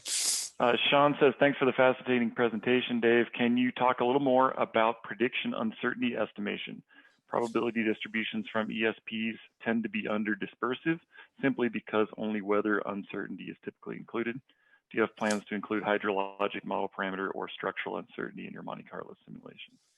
Yeah, so you hit the nail on the head. Right now, we're really only dealing with meteorological uncertainties, and ESPs, are sampling from the past, so to speak, and whether or not that's a great prelude for any given season, I think is probably in doubt, but it gives us something. We do have the ability to go ahead and create a number of different parameter ensembles, as well as because we have a multi-physics modeling system, there is the option here to actually ingest other different physics processes. We haven't done that latter part yet. We've experimented with some different model parameter perturbation formulations. So it's not something we've rolled into operations yet. I would say our forecasts probably have, we're still focusing on some of the core, I think, bias issues and calibration issues in a lot of these areas. And then as we sort of hone those in over this particular metric of seasonal water supply through calibration and through basically doing what we can to eliminate bias from the forcing data products, we'll look at adding some more reliability to the ensembles through parameter perturbation. So it's on the radar. It's just not something we've jumped into yet. We're trying to prioritize a few other things that we think are going to have bigger impact on forecast skill. And then we'll look at the reliability aspect a little more. Awesome. And one last question, Pat Kormos is asking, were you showing results from the National Water Model, or is this Wharf Hydro apart from the water model? Yeah, this is not the National Water Model. Tried to steer clear of that as much as possible from a forecasting perspective, just so folks who aren't aware, the National Water Model that runs operationally with NOAA does generate a 1 month in advance forecast as its long range forecast. That's as far out as they go. It's a 30-day forecast. It's an ensemble that's driven by the NOAA Climate Forecasting System meteorological ensemble. What we have worked up here for the state of Colorado is quite a bit different, particularly in terms of the forcing data and the data assimilation in particular, as well as many of these forecasting metrics. We have some commonalities in model physics. We do use the same snow model configuration, although the calibration of the model, because we're using different forcing data sets, can be different. So there are some similarities, but there are also some very important differences. And just from a sort of an official blessing standpoint, yeah, this is not the National Water Model that we're running here for Colorado. It's sort of a locally optimized version of the Wharf Hydro system for this particular forecast application. Awesome. All right. No more questions here. I've got a number, but I think I'll ask them to you offline and move along in the interest of staying, well, not falling further behind here. Thank you, Dave. I really appreciate it. Yeah, thanks. Great stuff. For our final presentation in this session, we'll move north from the Colorado Rockies to the Canadian Rockies. We're really pleased to be able to find a spot in our schedule and accommodate his busy schedule to welcome Dr. John Pomeroy from the University of Saskatchewan. John's the director of the Global Water Futures Program there, is the Canada Research Chair in Water Resources and Climate Change, a distinguished professor of geography, and directs the Center for Hydrology and the Coldwater Laboratory in Canmore, Alberta. He's had a long, distinguished career marked by accolades too numerous to list here, but he's been a global water leader and innovator in basic and applied mountain hydrology research. Thank you, John, for joining us and for hanging on for our delayed schedule here. Great to welcome you. Oh, thank you, Jeff, and thanks for everyone for waiting for me. I'm happy to be in a Colorado session because the first mountain snow experiment I was involved with was in Colorado at Fraser, where with R.A. Schmidt, we took out an artificial Christmas tree and put it out on a weigh scale and saw how much snow it intercepted and sublimated. And for us, that changed the world, because then we realized that snow sublimation out of forest canopies was a big deal, and we had to understand it better.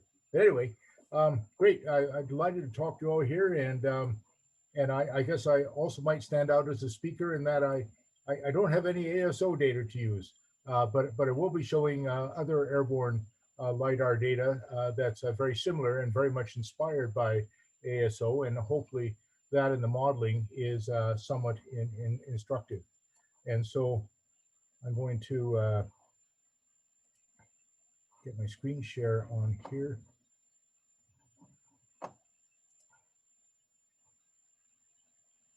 All right, we'll share screen one.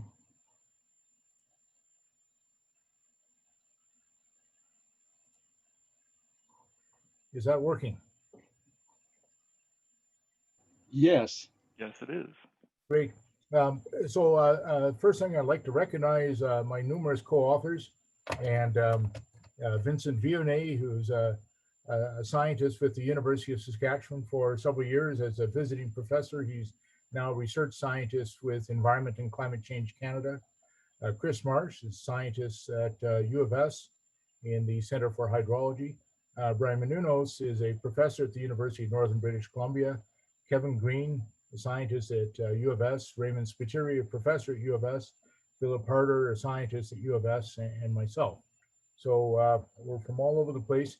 But this is very much a contribution from the Global Water Futures Program. And it also is a contribution from the INARCH, International Network for Alpine Research Catchment Hydrology.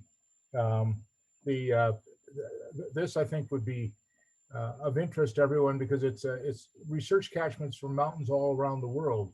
And the model that we built up is very much meeting a call from an INARCH meeting a couple of years ago when people called for snowdrift resolving models in the mountains, that we had to get down to the point where we could see snowdrifts, and that's what we're trying to do here.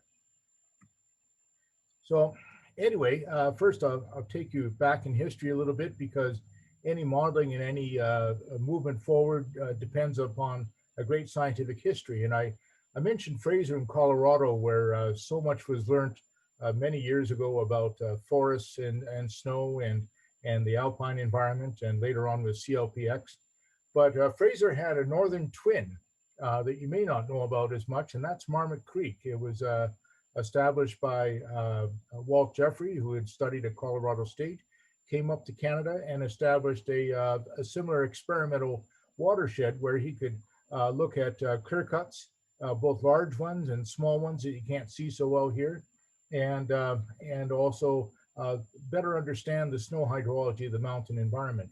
And so you're seeing there the Kananaskis Valley. Marmot Creek is right around here. It's next to a ski area, the Nikiska ski area, which is where the 1988 Calgary Olympic downhill events were held. So it's a great place to study snow. You'll see there's a lot of wind loading in this environment. It's in the front ranges of the Canadian Rockies, so it's a little drier than further back in the image where you see the central ranges, but a lot of wind loading. These slopes are normally scoured free of snow, and massive drifts up in the high elevations that are very important for the water resources. So lots of good people, Bob Swanson, Pierre Bernier, Jim Bruce, many others over the years have worked in Marmot Creek. And then we shut down, the government shut things down sometimes. And in the 1980s, but a few instruments kept going, and then we reopened it in 2004. And as you can see, the clear cuts are still there. And so it's a great place to study things. We've got about 10 MET stations in that area. The Keith Musselman talked about some experiments from one of the clear cuts in there yesterday. In 2012, we expanded the studies out here to from Marmot Creek to 35 sites to the Canadian Rockies. I'll just talk about a few of them. And that whole group I call the Canadian Rockies Hydrological Observatory. And so it's a wonderful experimental site to better understand high mountain snow and ice. We've got some glaciated basins as well that are really interesting, including the Peyto Glacier, which also started studies back in the 1960s. So the Canadian Rockies are a science mine in many ways for us, and we're happy to be working on it. So this is one of the newer sites we set up in the Crow in the Hydrological Observatory. It's Fortress Mountain Snow Lab, and this is a partially disused ski area. It's actually superb skiing in there, but it's in the process of rebuilding, and we've designed the science with the ski area operators. So we've got about 12 stations in here, some tall towers, eddy correlation. You can see the fortress in there. It's wind blown. It can be incredibly windy up there, and this ridge top can lose all of its snow, but we also get drifts 5 or 6 meters deep. So again, a really good place to study things. The logistics are superb for us, and you've probably seen this scenery. Sometimes it's the movie set for Inception or The Revenant or a number of other movies. Even a Planet of the Apes battle occurs in Fortress Mountain. So but yeah, besides being a movie set, it's a good science set. And one thing we do in there is we have LiDAR on UAVs, which we can fly around and get very high resolution LiDAR, hovering just over the forest canopy. And so we can penetrate these dense forest canopies in there, as well as get repeat waves, because we don't have a regular ASO flight regime in the Canadian Rockies. So with these relatively less expensive instruments, so we can fly this, and we do this quite a bit. You don't have it yet, John. You don't have it yet. We don't have it yet. And we get interesting results from this. This is, the thing is that you get a mixture of snow ablation and accumulation regimes. And this is Fortress Ridge and the forested slopes down below that, just looking at the change in depth from February to April 2019. And you can see that we have some snow depth changes of increases of up to 2 meters, but we also have ablation in areas of up to 2 meters in depth. And so to properly understand these snowpacks, we have to get that redistribution from blowing snow, the interception of snow into the forest canopy, the melt. This is a south-facing slope, and so it's melting very fast. And we get some dust on the top that accelerates the melt rate. So there's lots of things going on in here that you can help formulate and conceptualize when you have some UAV LiDAR. So that's great. And then this helps us formulate the basic problems. How do we predict snow accumulation and ablation over complex terrain? Well, we have to deal with snowfall. So there's mesoscale effects, orographic effects, preferential deposition, and getting that snowfall precip right, which is going to be from an atmospheric model, is absolutely crucial. And it's higher resolution atmospheric models that are necessary for that in the mountains. You just don't mess around with, don't even bother with things 10 kilometers or coarser. So 2 to 4 kilometers is pretty good. We've run models in there down to 80 meters. That's miserable, but it is also very interesting. So, but then you have to have snow redistribution. I think it's utterly pointless to model snowpacks in the mountains in the cold interior parts of the world without redistributing the snow. That's what we've been showing my whole professional career. It's blowing snow transport and sublimation, avalanching of snow, of course, and but you can't get the avalanches right unless you get the cornices right. So you have to blow that snow around as well.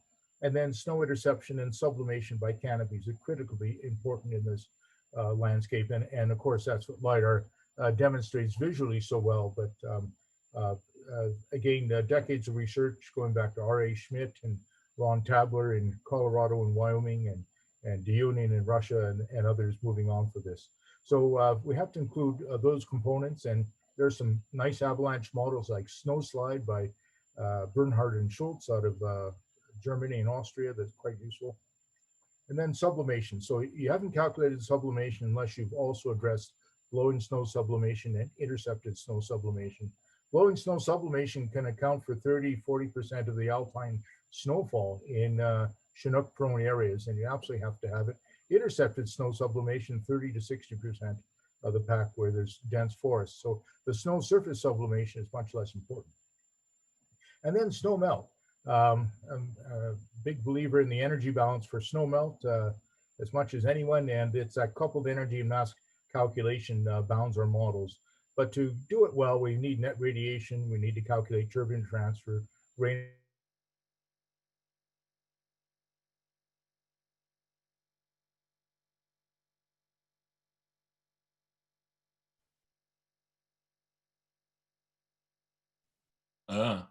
We lost John. I thought it was my internet initially.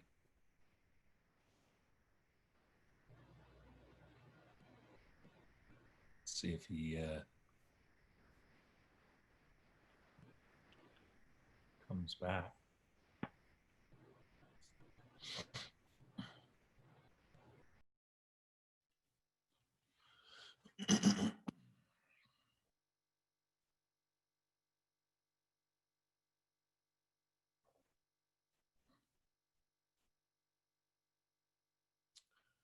I'm texting him. Now we really lost him.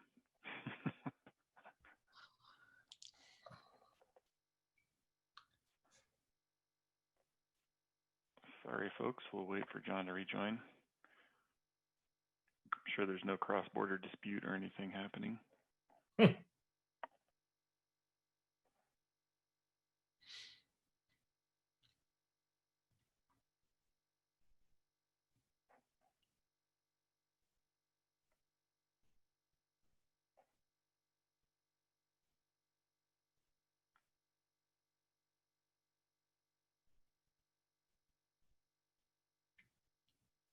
Tom, do you have any inappropriate stories? Well, no, I didn't say that. Oh, I was off mute. I'm sorry. Joe. There are many John Pomeroy jokes that I could retell, but they wouldn't be appropriate here. So, how about that dance routine you've been working on, Tom?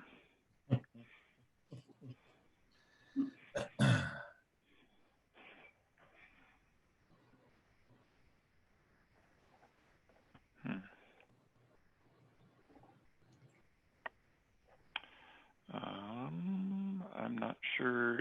Tom, do you have John's cell phone? Yeah, I had texted him. He says he's trying to get back. He's working on it.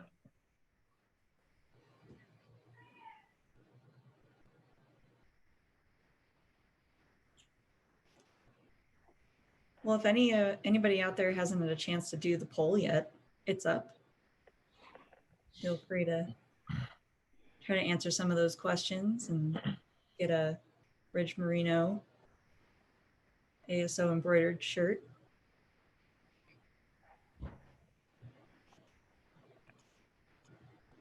Liz, do we have the ability to show who's in the lead right now for that?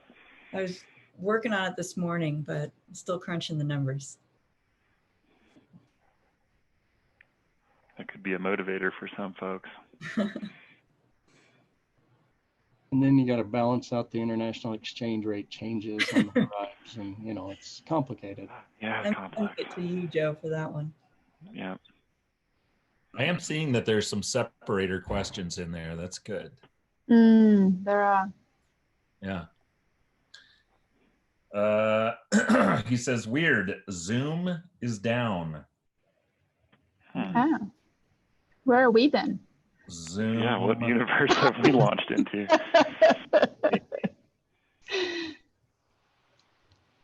Well, one option is we could go to lunch now, and hopefully in that time he gets his internet back up and he's back on Zoom, and then we could he could finish later. Finish up when we come back.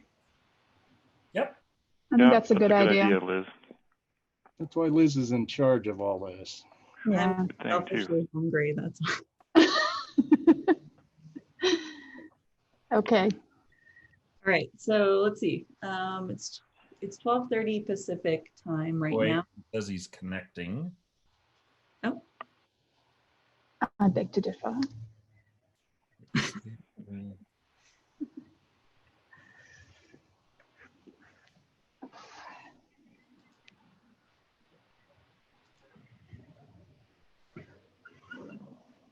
All right, well, let's pull the plug. Okay. And we'll, what time shall we return? Shall we shoot for 1:15 Pacific time? That sounds great. Okay. Okay. See y'all back here at 1:15 then Pacific time, about 45 minutes from now. 45 minutes. Sounds good. Thanks, everyone. Thanks for your patience. Thank you.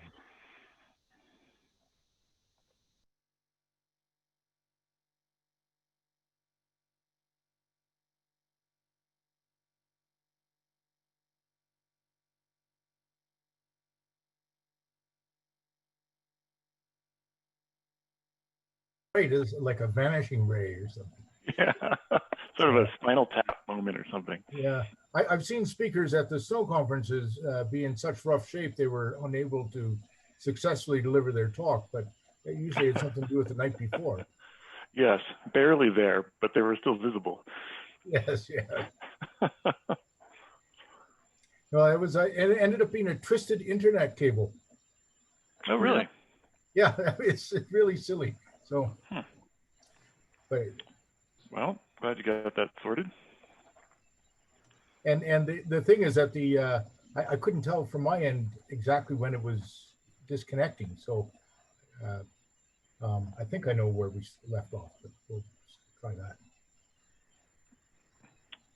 All right. Well, wherever makes sense from a momentum standpoint. Yes.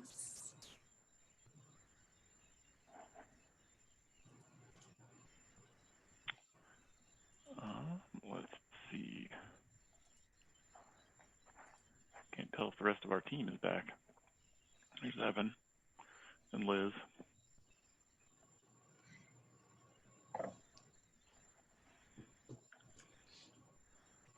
Let's give it one more minute and then we'll get going.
John, the screen should be free for you to start sharing there. Okay. Watching the attendee list slowly ticking up.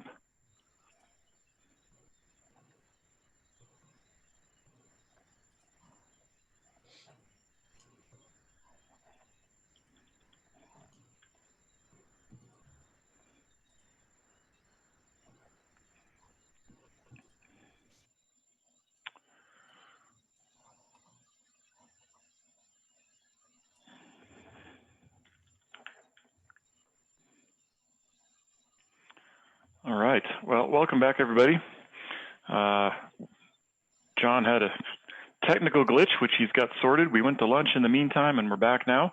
We'll let him finish up his presentation here and have a bit of Q&A, and then we'll segue straight into our panel discussion thereafter. So thanks for sticking around. Go ahead, John. Okay. Thank you so much, Jeff. And yeah, I had a twisted cable, so it shut me right down. Never had that before. So anyway, I think I probably disappeared into the ether around here. What do we need to do to predict snow dynamics? And it's like rock, paper, scissors, except it's rock, trees, snow cover, and meteorology. And understanding. We need research sites to help us pull this information together, and that's where we improve our models. And then we need models that can link together the various key processes together so we can simulate the whole system. So this is a new modeling system that we've been developing at the University of Saskatchewan and with collaborators. We call it the Canadian Hydrological Model. And it's designed for supercomputers, designed for parallel processing, designed to be highly flexible, and also operates on unstructured triangular meshes, which can depend on topography, vegetation, soils, and other aspects of complexity. So the idea is that each triangle is a control volume, and your control volumes are smaller where the spatial variability is higher. And so this is moving away from a hydrological response unit or a tiled approach to modeling and trying to have models that actually follow the topography. It's a flexible modeling system, so we can construct the models within the CHM in different ways to test hypotheses. We can assess uncertainty. We can incorporate existing code. If we read about a model and we like it, then we code it up and put it in. And it's lightning fast, which is crucial. Also has a lot of attention to downscaling, so we can downscale numerical weather prediction aspects. Right now, the intention is to build a full hydrological model for this and try large continental scale applications. But right now, it's essentially a very sophisticated snow model, and because I like snow. And so we have slope and aspect, terrain shading in there, gravitational redistribution, avalanching, blowing snow redistribution, snow interception, sublimation, and energy balance snowmelt modeling. It goes as far as infiltration into frozen soils and stops there at this point. But this came out of the PhD work of Christopher Marsh at the University of Saskatchewan, and but with a nice collaboration around it. And so showing you the unstructured mesh for an area west of Calgary. This is the Bull Valley as you enter the front ranges of the Canadian Rockies towards Banff National Park. So if you're driving the Trans-Canada Highway, be right along the valley bottom through here. And we have research areas in the Kananaskis just south of that highway. So here's an example of way you can link things together within CHM. Now, this is not the model we're showing you here. It's just an example of the internal dependencies for calculating, in this case, redistributing radiation, temperature, humidity, wind speed, and albedo in order to run the snowbow model from Marks and Dozier, and then link that into Gray's infiltration to frozen grounds. That's just an example of how you can do this together, but you can swap out different parts in it, which makes it very interesting. One aspect that we've been developing is a truly three-dimensional blowing snow model. And so we took the PBSM model, which has been around for a long time now, and tested in various parts of the world, started out in the prairies, but more in the mountains. Made it terrain following so it could operate on these tins and operate truly in 3 dimensions. So some changes to that, which I won't go into, but there's a recent paper published by Chris Marsh in Water Resources Research, which details that. And then you need excellent meteorology to drive it. And so we're fortunate that our study area in southern Alberta here is covered by Environment Canada's GEM model, what they call the High Resolution Deterministic Prediction System. And this is a weather model operating at 2.5 kilometers. It's a 48-hour operational product. It gains its initial conditions for each run from the CalDAS data assimilation system. And so that covers a lot of the northern US too. And some people should look into it. You can see the website here on that if you're interested. So we're driving it with 2.5 kilometer resolution models, but we want to run CHM as what the InArch network has called a snowdrift permitting model. And if we're going to calculate snowdrifting and avalanching in the high alpine, we have to have excellent wind fields. We know that from the studies that Keith Musselman did in Canada as part of his postdoc. And so the uncorrected wind fields that we might get are not very good. And so we correct them using Wind Ninja, which is a mass conserving model. We give a low roughness to the earth. We can run it on 50 by 50 meter resolution. We can get a wind speed up map for various wind directions that we can apply over very large areas. I should say we also correct this with Adam Winstrow's slope, empirical slope correction for the lee slopes where Wind Ninja doesn't work very well. And we want to get those lee slopes right so we can get the drifts right. So a big thanks to the Winstow correction. That's a key part of this. This is an example of one of the Windfield Library maps. This is a large area. That's Vancouver Island. This is British Columbia, a bit of Washington State and Idaho here, the Canadian Rockies, Alberta to the east. And then if you zoom in, you can see the acceleration of the wind tops. So this is a northeasterly wind blowing across this particular topography here. Where we're going to test this is in the Kananaskis Valley, including Fortress Mountain and Marmot Creek and areas to the south. So here's Marmot Creek, here's Fortress Mountain, here's some other sites we have, and the different zones, North Kananaskis, South Kananaskis, and the Hague Glacier area. And so this is, we have LiDAR data coverage from flights that Brian Menounos provided from Airborne LiDAR, which is very much ASO inspired system. You can see the glaciers down in here, but we'll be focusing on the snowpack, and it's windy and redistributed area. We'll also be focusing on the above tree line areas rather than the forest, simply for better accuracy from the Airborne LiDAR product.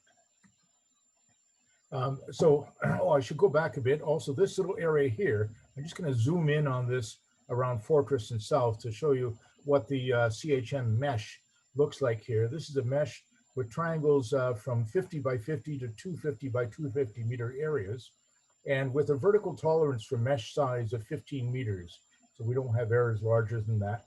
And that gives us just over 100,000 triangles for that particular area in there.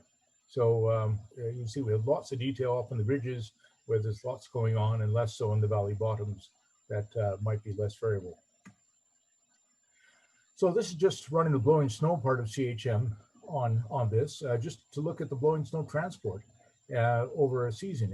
So you can see the snow blowing off the ridge tops and into some of the valley bottoms, including an area to the south here where we have a glacier developing. So you can see that part of the reason there's a glacier developing there is because of receipt of wind-blown snow. So it gives you insight into lots of interesting things here.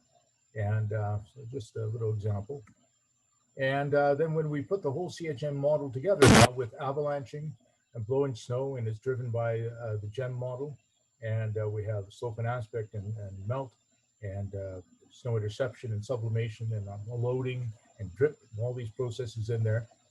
You can see on the left-hand side, the simulation with the snow redistribution essentially turned off in here. And so we're getting differences due to radiation and topography and vegetation, but nothing else. And here we're getting the full redistribution of snow and very, very different snow patterns forming over the year. What's also very interesting to that for hydrologists is that we have snow drifts remaining in the summer, which are really essential for us in order to better calculate the summer snowmelt, which contributes to stream flow in this area. So get rid of that. So these are now simulations over that domain showing observed and predicted snow depth from the LiDAR measurement itself. And so you can see this is a heavily redistributed area. This is late April airborne LiDAR measurement. The model with everything turned on, the wind transport, the avalanching, the correction for wind speed reduction, and then with wind transport turned off, and with wind transport and avalanching turned off. And so you can see that, yes, the model falsification shows you really need to have blowing snow and avalanching in the models to have a chance of getting this right.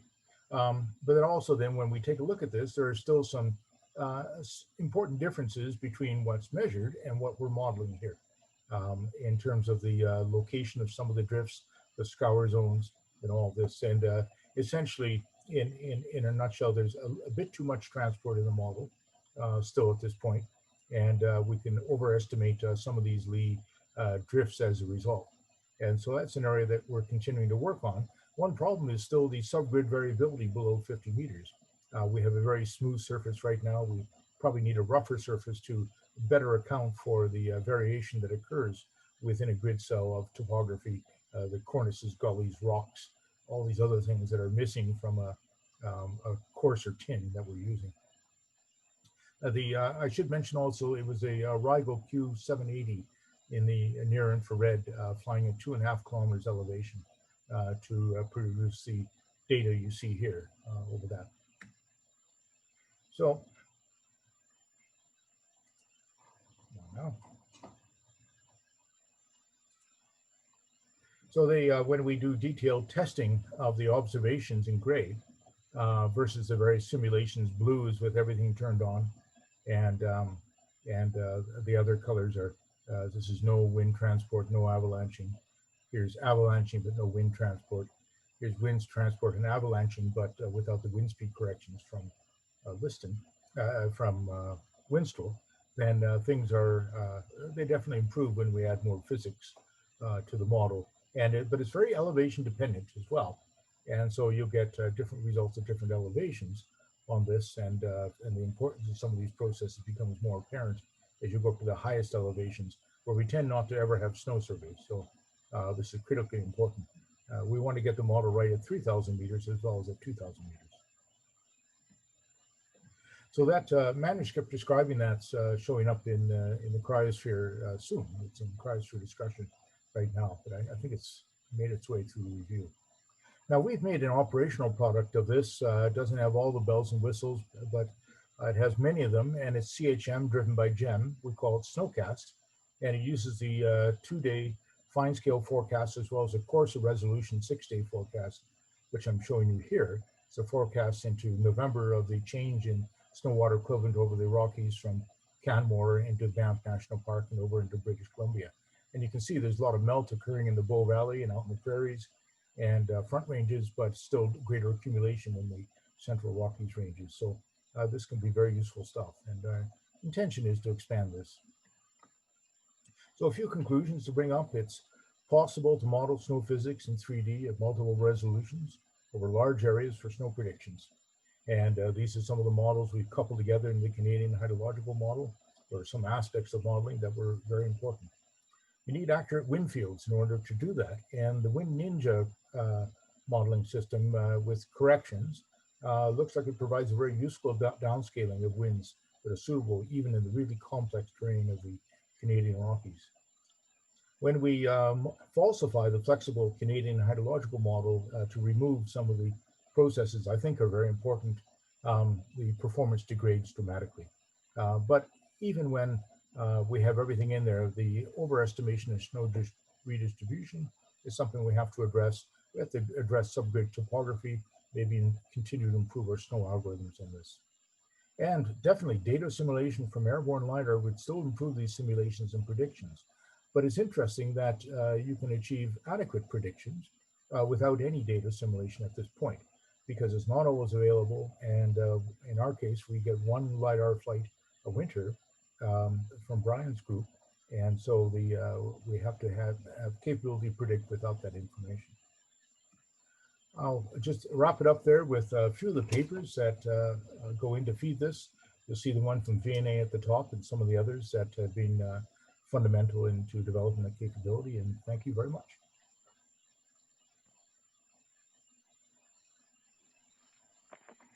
Great, thank you, John.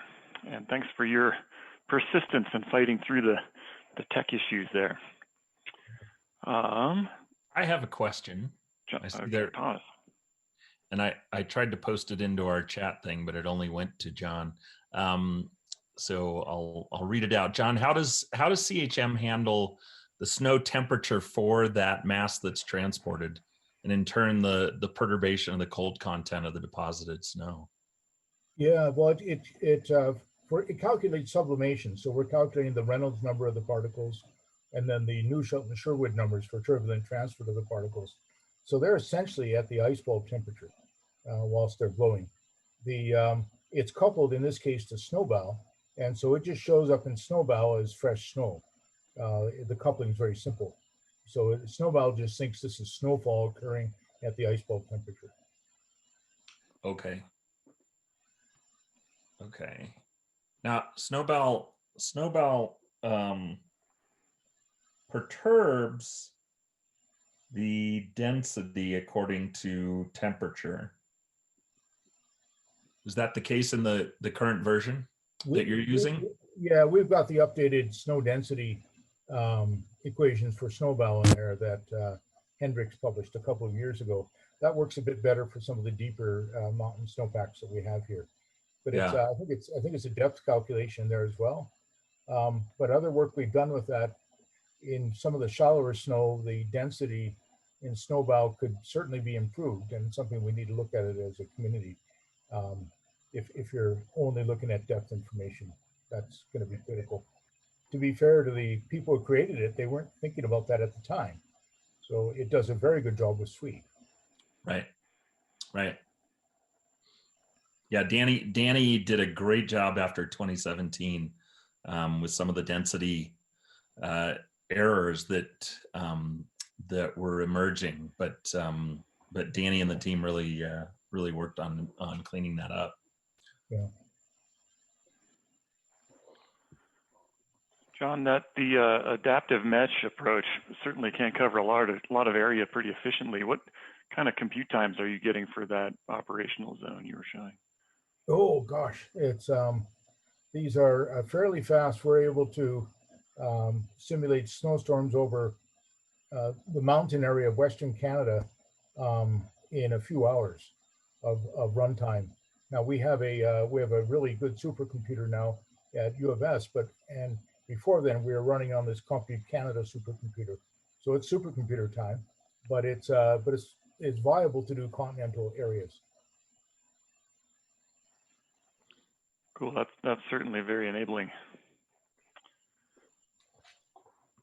Any other questions out there?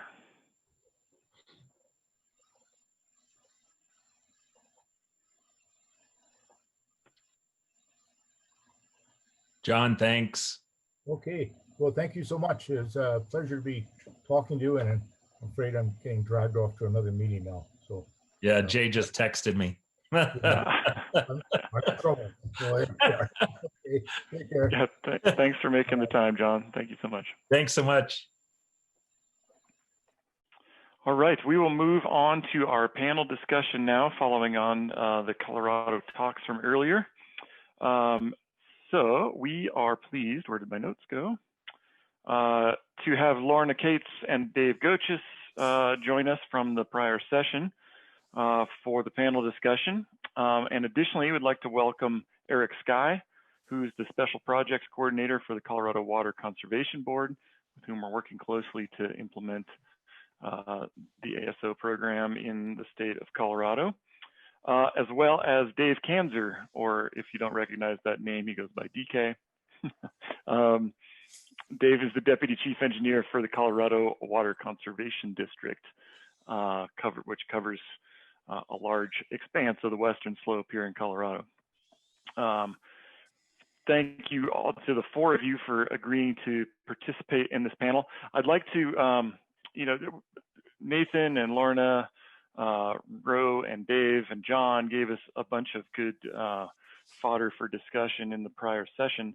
I'd like to keep this somewhat conversational rather than specific questions. So feel free to jump in, and folks in the audience, please raise your hand or add questions to the Q&A for this crew. I can kick it off with one question here. And it occurred to me watching Nathan's talk earlier that the implications of water management decisions, we can look at the individual decisions or individual operations and evaluate them in a vacuum or by themselves, but clearly they don't actually occur in a vacuum, and they're connected to the rest of the system with potential downstream impacts. I wonder if you guys might discuss some of those potential cascading effects of either unfortunate water management decisions or refined ones, improved ones. It doesn't have to be specific to ASO, but that's certainly in my mind. It's downstream from the operations, or thinking from a bigger basin perspective. Thanks, Jeff. That's an interesting question. You know, so Dillon, which is what Nathan was talking about, is the top of the watershed, right? So everything's basically downstream from us from that. So one of the things that we grapple with is our reservoirs were built for drought management. They weren't necessarily built for flood management, right? So there's two different mechanisms and purposes for a dam. And so we have communities who are right downstream of us that are built in the floodplains that, you know, can be flooded. So it's really challenging to navigate that regularly. And we are required, you know, our legal obligation is to, you know, collect water, not necessarily be flood managers, right? So that's in and of itself a challenge. And we want to be good neighbors. And everyone who works in our division is outdoor recreating, doing, you know, people fish and ski and raft. So we want to optimize those conditions as well. So we're trying to navigate all of this without compromising Denver water in any way. So it's just continuously challenging. And so having relationships with people on the river is the most important thing we can have. And that has allowed us to, you know, knowing the right people to call and talk to about, you know, a fishing event or some sort of planned thing happening even on the Colorado, it helps us, you know, manage our water just a little bit differently to meet multiple objectives and multiple benefits. But it takes a long time to build those relationships, and it can go south really, really quickly when objectives are just completely opposing each other. Right? If we have to collect water and we can only move a certain amount of water through the Roberts Tunnel, the rest of that water is going to be coming down into the blue. And you can only do so much to protect your neighbors. So it's about communication, I think. I'd like to hear what others, you know, others' experience might be on this. Well, maybe that's an opening for me to say hello. Thanks for letting me join in here. I've been trying to keep up with all this sophisticated science and technology you all are talking about while juggling 2 or 3 other different calls and projects. But, you know, the River District, some of you are familiar and many may not be. We are a planning policy agency, 15 counties across Western Colorado with a whole host of multi-objective kind of purposes, so to speak. And, you know, Laurna hit on a few of them. Some that, again, you may not be as familiar with are, you know, target flows for in-channel purposes, endangered species, water quality targets, as well as water supply and water rights administration, which is pretty complex here in Colorado, across the West. So, you know, it's not only a matter of volume that we're really dealing with, it's a matter of timing, location. The ASO products have the potential to really transform the way that we manage these limited resources in our competitive sort of environment. So we represent a host of interests, as I say, trying to meet these multi-objectives, and it's kind of like the projects I'm juggling at the same time, trying to meet all these competing demands with a really limited resource, of course. So the things I heard about today, again, show amazing promise. We are participating in Laurna's roadmap project, Really think that that's a good way to move forward, bringing in other Colorado entities. You know, Colorado is really connected, even though we're divided by the Continental Divide. These basins are connected through transbasin diversions. We have what we call compensatory storage. So as we deplete the system, moving water across the divide, which will never flow down into the natural basin, we're trying to augment, complement, mitigate those impacts. And so that's a challenge, and we really need to understand, because a lot of those diversions take place in advance of knowing exactly what's going to flow into our compensation reservoirs, right? So we're making a priority decisions, and that's a challenge. And so that can cause injury if we don't have really fine-tuned information to our vested water rights. And so that's a main challenge that we're faced with.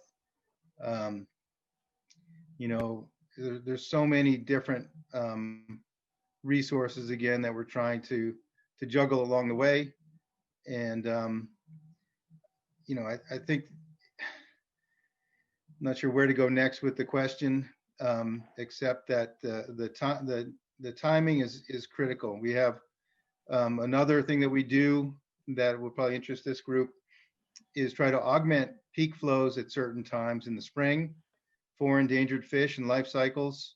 So we're trying to increase the peak within, you know, without flooding. So that's critical. We're trying to meet base flow demands throughout the season so the streams don't go dry. We do a lot in the Gunnison Basin, the work that Dave was talking about, and Ro, you know, we're involved in. There's very tricky and complex exchanges between Taylor Park, the Aspinall unit, which includes Blue Mesa, Colorado's largest reservoir. We need to understand those impacts, the stream reaches between there and then below the big reservoirs where the endangered fish live, and where our largest irrigation districts occur. So if you take, I guess, maybe the Central Valley and the San Joaquin Delta issues, wrap those up and kind of shrink them down in a way and concentrate them, you know, that's my welcome to my world kind of situation. It's a very complex web, one where, you know, these tools you're talking about, again, show amazing promise to help us. And so I guess I can leave it there, at least as an introduction. Not sure exactly I answered your question, Jeff. No, that's great. I mean, that's kind of what I was getting at to begin with, is just that you pull on one string as a part of the system, and you pull on all kinds of other parts of the web at the same time. I saw Sky on there somewhere. Eric, any thoughts from the kind of the statewide perspective that you represent? Yeah, absolutely. So Eric Sky with the Colorado Water Conservation Board. We're the state of Colorado's water policy making agency. So pretty much all we think about are downstream impacts. We've already chatted a lot about the Colorado River and the headwaters up there. So I figured I would kind of expand on what Ann Castle was kind of chatting about yesterday with the Rio Grande. That was my personal introduction to ASO and how powerful this data could be. And really our impetus down there was just the way the compact works. If that forecast is not on point, then our administrators end up having to curtail some later season agricultural water rights in Colorado in order to meet our obligations. So for example, let's just say in 2013, the June 1 forecast was 114,000 acre feet off. So all of a sudden, after June 1st, we had 114,000 acre feet coming down the river that we didn't plan for.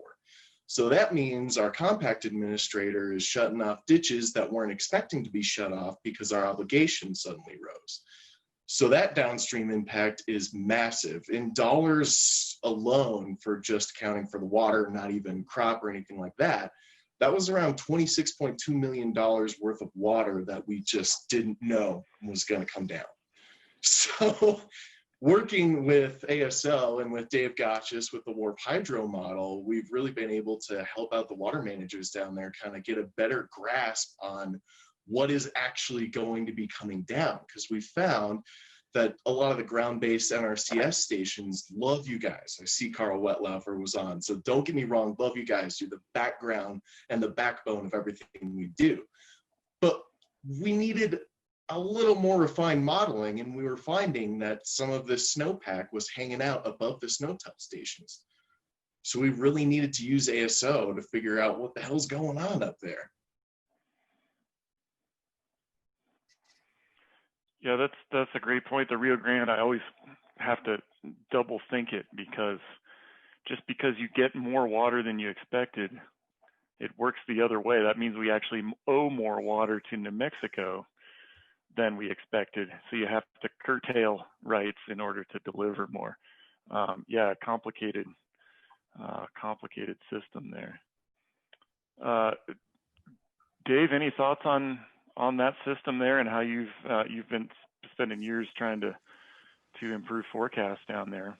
Yeah, well, appreciate Eric's comments. A little humility, progress is slow, but I think we're making some progress here as we get more streams of data really constraining the system. The thing that jumps out of this conversation, though, is really the significant challenges we have and how different they are when we've got a relatively unregulated system like the Upper Rio Grande, with very little storage capacity on it, very few ways to mitigate flow. And about, as Eric said, about all you can do at that point is just start shutting people's gates off. That is a real challenge. There's also the flip side of that situation is the opportunity costs. If the farmers had known there was going to be more water available, there could have been different planting, tilling decisions made, and different levels of economic activity generated from those.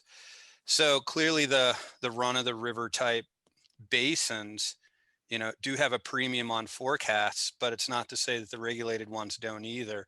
As DK was mentioning, the complexity that goes into operating Blue Mesa, and the fact that it is a bigger system, it's a little slower in that regard. But you've got longer lead time to actually try and bake in more management decision making, also places a premium on forecasts. So for two very different reasons, the forecasts continue to be critical. And I think the other thing is just the different attributes of the forecast. We often talk about just, in the work that we've done so far, just that April 1 to September 30 water supply metric. And that's largely baked out of that work that we did in the Rio, first of all. It's just a total volume amount. But in a lot of these systems where we do have more levers to operate, a lot of the finer scale metrics seem like they could have a lot more value. And I think as modelers, we don't have a good enough appreciation for what the breadth of those metrics are and how the models may have strengths or weaknesses in providing information on some of those metrics. Things like a center of mass date, a complete snow off date, a peak flow date, a maximum runoff week date, all those things that may impact some of the critical multi-criteria decision-making processes. They're rarely in the models right now. And I think there's an opportunity through better coordination between the modelers and the managers to try and get a lot of those documented and forecasts of those metrics worked up in a lot of ways. I mean, that was a pretty good list, Dave. We're recording this. Yeah. I was just thinking, so what other indices would we want to be monitoring? Because that's really important for us to be thinking about, so we can, set ourselves up to be intentionally collecting that information. And how do we communicate what the indices is telling us? So I'd love to hear your thoughts on more ideas. Yeah, well, going to run out of my expertise and walk off the plank pretty quick when it comes to management criteria. But, you know, these are just some of the things that I've gotten aware of the more and more we're working hand in hand on those. I think looking at those metrics and others from a predictability standpoint, though, is something that hasn't really been explored, right? At what point during the runoff season, with a given modeling process and a given set of data, like say ASO coming in, when are we going to have the most confidence in those metrics? I mean, that's the core of predictability, right? Is, you know, is your forecast accurate, and when do you know it's accurate enough to make a decision on it? And that speaks to the whole need, which I think your group is going to look at, Laurna, which is what is the value proposition of the ASO data? It's not just in a total water supply number. I think it's in a lot of these other things, because those other things will rely on things like the frequency of the data, the resolution of the data, you know, how rigorously or not rigorously it needs to be assimilated into different kinds of models. So just a lot more discussion needs to go on. Mm-hmm. Yeah, I mean, for us, with dealing with the runoff efficiency really changing throughout the headwaters with just a warmer climate, you know, I think one of the most important things we can have is this ASO data, which is going to give us more accurate information about what we have to work with from the start. But we also need to be collecting information about all these other parameters, so we understand how that's going to be translating over time. And then we'll know what we have to work with, right? So that refinement is really important.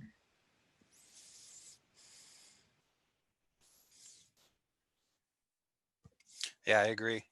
Jeff, I guess there's another question that pops up, which is related to all this, which is, you know, it's been a big fire year. Fire is kind of a big, not a complete reset button, but it's a big wipe the slate and kind of start over on a lot of things button. How does, you know, how do we utilize advanced observing systems to help shorten that time period to build expertise into models and forecasting, you know, with better data in these highly disturbed watersheds now? Yeah, that's on point. I mean, we've been discussing in California reflying a large portion of the San Joaquin Basin to accommodate the creek fire there, which changes that boundary condition. From the purely ASO perspective, it changes our ground reference and where the trees are. But obviously from a full hydrologic perspective, it changes everything about, you know, soil characteristics and runoff efficiencies and the ET components of the water balance, et cetera. And then there's proximal impacts, like obviously the Colorado Big Thompson had to be shut down last week because of the East Troublesome fire. So I think, you know, to me, that question turns into, you know, are we, it's beyond just fire. We're looking at a broad set of disturbances, the biggest and most comprehensive of which is the changing climate. And when does that push us out of our comfort zone from being able to make index-based forecasts or make decisions based on index-based forecasts?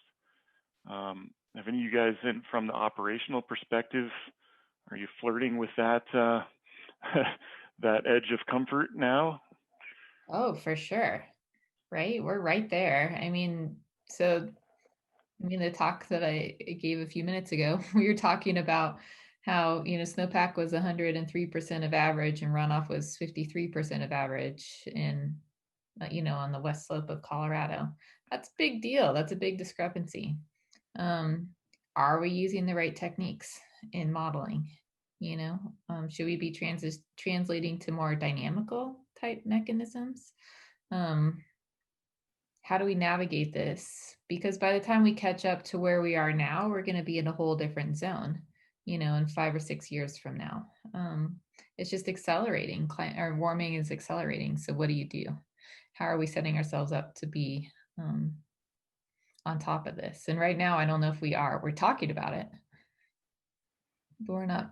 I mean, maybe behind the scenes, there's more action happening than I know about. I mean, I think we operate in a pretty reactive mode already, and which is unfortunate. Not having the data puts us in that position. And now with stationarity being dead and changes in, landscape-based changes that we have no data to support any decision making, where we're really reactive and going to be driving through the seat of our pants. And so, it's a scary time for water managers. And I'm encouraged by this program. I'm also daunted by the cost of ASO and wondering how we can drive those costs down. But I'm also, I think we've danced around some of the other sensors that can be and parameters that we can be sensing as we're doing this. And so the landscape-based changes, as you mentioned, reflying basins. We don't have a lot in Colorado to refly. We have to fly them for the first time in some cases, and especially in the upper Colorado where these fires are. And downstream above Grand Junction, they're not the most productive watersheds, but we had a huge fire down there, the Pine Gulch fire. And what's it going to do to water quality? I know that's not the basis of what y'all are looking at, but it's a key factor, certainly for our municipal users. And Denver Water has a lot of experience in that. When you look at Strontia Springs and some of the fires that occurred earlier in the decades here. So as I'm rambling, the more we can, more data we can acquire through these programs, the more efficient cost effectiveness we can gain, and the more that we, driving by the seat of the pants, we're going to stay on the road, so to speak. So it's as I say, scary, uncharted territory at this point for us. Yeah, you mentioned the cost impact. Budgets are tight everywhere right now and only getting worse. I mean, it was tight before the COVID thing decimated everybody's budgets. It's pretty easy to tabulate the cost of an ASO program, but it's a lot more difficult to tabulate the impacts of shortfalls or non-deliveries or curtailments. Eric mentioned some water valuations in the Rio Grande that are basically tied to how much we might owe New Mexico. How do we start aggregating the costs that are borne by individual users that can't plant or have to cut water to their partially grown crops, or et cetera? How do we start building in the cost of relying on business as usual?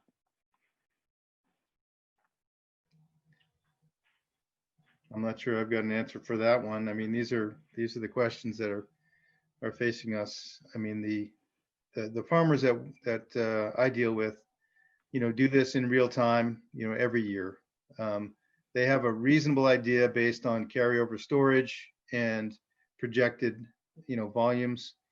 The decisions they make, they're making decisions now, as for next year, with really no guidance. And even with ASO in place, I'm not sure that's going to change to a great extent. So there's market forces outside of what we're discussing that are driving some of this, and what Eric was alluding to, and Ann Castle, certainly the broader impacts to the Colorado River Basin are really looming, and how those shake out and how those downstream pressures affect our growers. They're actively trying to figure out, what we now are calling demand management, how demand management could be implemented. And so that conversation could be steered by ASO and our data. In other words, if there are shortages looming, does it make sense for growers to decide not to plant? And getting to your question about, economic drivers and costs, hedge their bets in a way that could not only cover their bottom lines, bottom lines, but also help protect the greater water supply for 40 million people. So demand management is out there as a question. It's certainly not anything that we've decided or is a feasible thing, but my personal decision is it's got to be part of the long-term portfolio. Again, not only for these local decisions, but the broader regional decisions. So, you know, how's that for an uncertain answer? It's a hard question, Eric. Yeah, I mean, along those lines, DK, I think we can learn a lot from the research that has been going on behind the scenes from demand management, right? We're understanding how people are valuing acre feet, for example. So if we have better estimates on how much the additional acre feet that we're able to measure and provide precision and accuracy about, you know, that's actual value. We also know how much, you know, generally what's going on with the ag market. So we can say, hey, you know what, if Billy can't sell corn for, you know, half of his corn this year, we can make estimates. So I think we can get to some value. I want to make sure, at least in our project, that we don't spend too much time just trying to value everything, because I don't think that's what the important part of the conversation is. I think there's going to be a lot of values that we are going to want to articulate and communicate that are important. And that kind of leads me to maybe a question for the panel is what additional values. Obviously there's operational values, like Jeff asked us about that in our first question, but what other values, do you see for the broader community of ASO applications in Colorado? From your perspectives. And I was just, because I'm a skier, I was thinking about avalanche safety.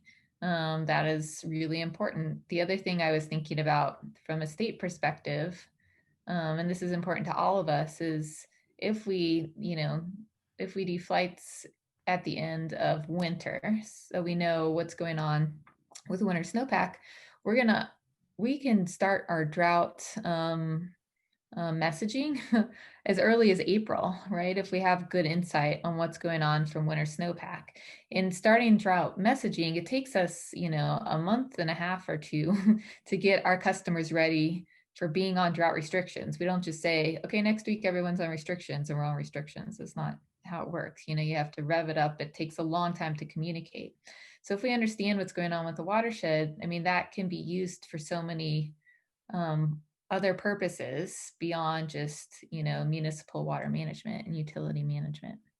So from your perspectives, have you guys come up with anything, different or unique?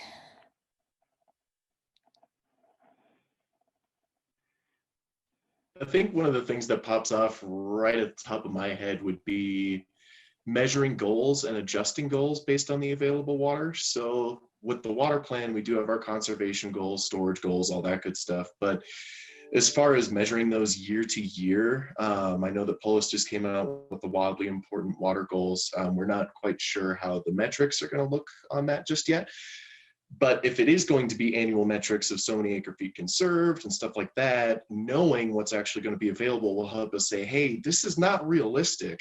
I don't think we could get to this number this year or in these amount of years. So that's kind of where it becomes a really important thing for us too, in getting out that education of how we're implementing the water plan, how we're actually meeting those goals, and why goals may be adjusted. Mm-hmm. Yeah, I hadn't thought about that context. That's really good. The thing that comes up for me, I already kind of alluded to, are the flow targets. These flow targets are based on either April 1st or May 1st forecasts. For us in the Gunnison Basin, the Black Canyon has a complicated sort of algorithm based on that May 1st forecast. And boom, you're set in place for meeting targets. Likewise, Fish and Wildlife and endangered species have similar kind of targets, but they are fortunately subject to sort of drought exceptions and are a little bit more flexible. But again, some of those decisions, a lot of those decisions are made at a time that we don't know the full complement of water supply runoff. Obviously we're getting runoff through, hopefully in a good year, through July. We're making releases in May. And again, if we're off, as I mentioned before, that means somebody's not getting the water that they were hoping to get because it's already gone downstream. So those intervening rights could be injured. The good news is they are captured in a sense downstream by in Lake Powell, but it's many livelihoods in between are affected, as well as the in-stream flow values. And we talked about skiing. We didn't talk about boating so much. Recreational boating is a growing economic sector for us. It's, as you can guess, run of the river. So the longer we can provide a running river, the more people can recreate and the more local economic engines can run. Those are all kind of very junior. There are a few senior in-stream flow rights, but very few. But a lot of the good reaches, especially for us in the West Slope, are below senior water rights. Glenwood Canyon has a power plant which controls the river, the Shoshone Power Plant, if folks have heard about. That controls not only recreational opportunities, but also upstream storage, including Denver. And Denver has to replace depletions or their operations to make sure that that facility is made whole. It's very complicated through other trades and other reservoirs, Green Mountain Reservoir, Williams Fork Reservoir, et cetera. So without going too far afield, I mean, all of these decisions are wrapped up, and many people are looking at improved data, essentially, to help with these decisions. Awesome. We've got a couple other questions coming in. Wes, you typed one in the chat, but I also saw you had your hand up. Do you want to contribute that? I've given you the floor there. I appreciate it. Now, regarding the cost, and the comment is not, or question not meant to be flippant, but one could say that this is an expensive program compared to for example, the snow course measurements, where to some extent, I guess we've got the capability on the Tuolumne, or San Francisco does, to go up there and do the measurements ourselves. On the other hand, for comparison perspectives, what's the value of a satellite or a ghost satellite? We talk about all this telemeter data, but without the satellite, I don't think you'd get too far. Society's made a determination that the overall benefit outweighs the billing of individual units. You could be more like the European on their weather forecast, where you have to pay. So the benefit of this, and I can only talk about California and the Tuolumne, the value of being able to communicate to the various state and federal agencies when you're only in flood control operations. I'm not talking about all the others, but just flood control operations. When I talk to our public relations people, well, how valuable is this to communicate what's going on in the constituency? And the comment is, well, it's invaluable. And just to jump in, because I have Google at hand, it was $11 billion for GOES. So this program doesn't cost $11 billion, I don't think, Tom. But we have the GOES satellite right now. And with this information, we can do, and I'll get into this tomorrow, but we can do things that we can't do without it. So if you're willing to spend $11 billion, or society is, and then this is another tool or another, I like to use the term insight, intelligence that you didn't have before to make an even better decision, that should be worth quite a bit. Well, and I think that's why we're seeing, California talking about bringing legislation up to fund and have an ASO arm out of, or at least work through reclamation or air interior, I guess. But $11 billion is a big deal, right? And that's probably not going to come out of the water utilities pockets. If I could, we don't cost 11 billion though. Not even remotely. No, I know you guys are only 9.5 billion. It's fine, Tom. If I could real quick, if I could ask the researchers here, the scientists, we talk about the adaptation to climate change, but without this information, how are you going to do that? Without this information, how are you going to make these timely decisions? And if you, I don't know what the right words are here, but let's say burden the local entities, which is fine, to do these kind of programs, what's going to happen down the road when, and things happen, just for this year, for example, and I go to Tom and say, well, okay, I'm limited on my financing here.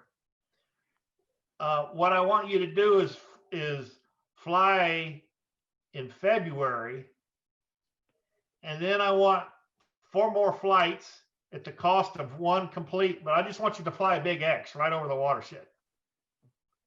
And I'll take that data, interpolate it, and do what I need to do. But I would think from a research perspective, it wouldn't be worth a damn. Right. And again, I get back, there's this need, as this, to me, as the California snow surveys represent, as the California CDEC, I know that was discussed earlier that CDEC was brought on to save some time and be efficiency, but when things start getting wet, hot, and heavy, unless you have the super secret logon to get on the CDEC, you're not going to, because the entire state of California is using that thing for whatever reason. Doesn't make a difference. So there's a societal benefit to having that information and having it in a format that people can get to. The locals just don't have that wherewithal. Is that fair?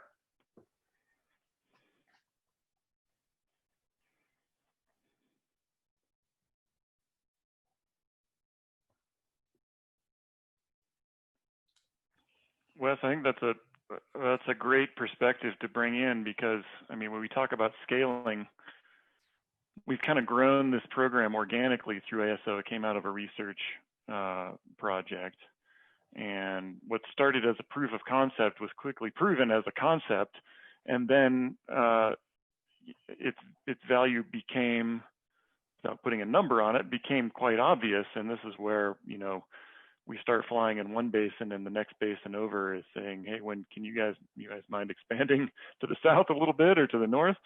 And, you know, we've kind of been running on that perceived value. And you have, you know, and you particular, Wes, have a pretty good idea of the perceived value within your operation. But articulating that on more global terms is challenging. And I think that's kind of where we're at here, is we're saying, you know, we need to be able to quantify, you know, some think of it as return on investment, others think of it as the value of a particular decision, or the value impact or economic impact. But it becomes quickly clear, especially thinking in terms of nested operations and nested watersheds, that not one entity is going to need to be responsible for it. Laurna's and her group are doing a great job of trying to build that sort of collaborative coalition approach. But at some point, do we reach the limit of that approach and need some top-down influence as well? I mean, Laurna, you mentioned the Dianne Feinstein's bill directing the interior, but I'll jump in for 30 seconds. I'm sorry. I mean, you know, when I introduced myself on Monday, I was talking about how this is the best project I've ever been involved with from the point of view of the science actually delivering valuable products, but also from this user pull. And I can't tell you, there's been a half a dozen other projects I was involved in scientifically that were just as cool, frankly. I mean, we could map mineral chemistry from aircraft or satellites, and the mining companies should have gone all excited about it, or the military, we could tell different camouflage apart. And the uptake here, I guess I'm just saying, it's not all gloom and doom. I see this project as better taken up than any project I've ever worked on. So like the talk that Laurna laid out is like, well, there we go. You know, here's how it happens. And that doesn't always happen with a technology success. And I think it's a result of the context of this one being water, which is in climate change and everything else. But I think we're doing well, honestly, but need to do better, as Jeff was pointing out. Well, yeah, I think we're making huge progress. And I think there's, social science that we can pull from to figure out how to get, this acceptance and adoption. Right. I'm sorry, the thing we ran into with like this mineralogy discovery with remote sensing, we'd go to these different companies and they'd understand the presentation totally. They go, oh, I get the science. That's really amazing. There's no place for that input in my model. See ya. And it's like, whoa, did you know that other company is a little more interested, right? And so that's what we've had with the basins, but I'm encouraged here, I guess, in terms of uptake. And if I could jump in real quick on the GOES versus LiDAR kind of question here. So correct me if I'm wrong, because it's been a while since I've looked at the GOES stuff, but I think the resolution was half a kilometer to 2 kilometers, right? Whereas this ASO data has a resolution of 3 meters. So the value of this data versus GOES really comes down to how watertight are you? Do you need to go down to the full 3 meters, or will a half a kilometer to 2 kilometers suffice for what you're looking to do? In a really watertight area, it makes sense to try and push this 3 meter resolution and really figure out what's going on instead of the half a kilometer to 2 kilometers. Certainly we could get a better picture of what's happening, but when we're already facing a water supply and demand gap, we kind of need that higher resolution in some of these instances. So the value of GOES versus LiDAR, and ASO will probably never invite me to speak again, is totally up to you and what you need.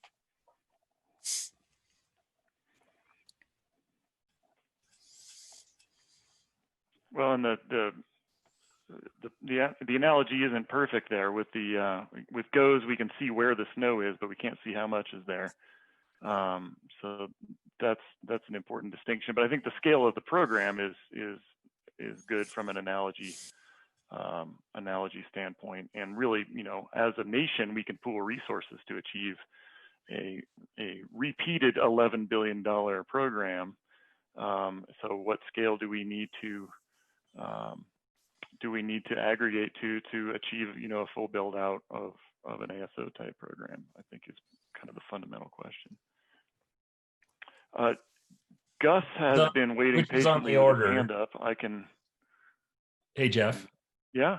Real quick, just the scale for California for that build out. I think, if I remember right, it's about 3 to 4 orders of magnitude smaller than the GOES program. Right.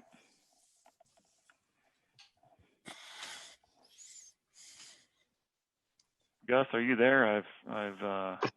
Yeah, sorry about that. This is a fascinating conversation, and it's fun to to listen in on it. My comments actually wanted to backtrack a little bit to the more specific Rio Grande discussion that happened earlier. So I just wanted to point out, because I know this June 2013 thing has been like this talking point for some time, and I just wanted to throw some facts out there about that situation in particular. So 2013 was a really low snowmelt runoff year. And then in August and in September, we had well above average precipitation, and the runoff was quite high. So I just wanted to point out, when we sort of make generalizations about, hey, the forecast was off by 100,000 acre feet, that's not always due to the mischaracterization of snow. And that is another example of where that was not the case. I'm not saying there wasn't an underestimate of snow runoff as well, but it doesn't account for the full forecast error. So I think it's really important, and obviously this is a complex situation, but to make sure that we're applying the right fix to the problem. There's a bunch of forecast error potential out there, and only a portion of it is related to better understanding the spatial distribution of snow in the basin.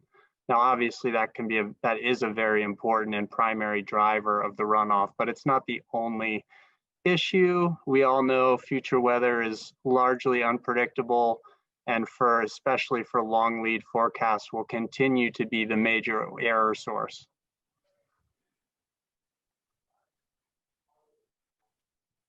Jeff, I had a question that's somewhat related to that. If there's unless there's a comment or response that people want to have. Yeah, go for it, Dave.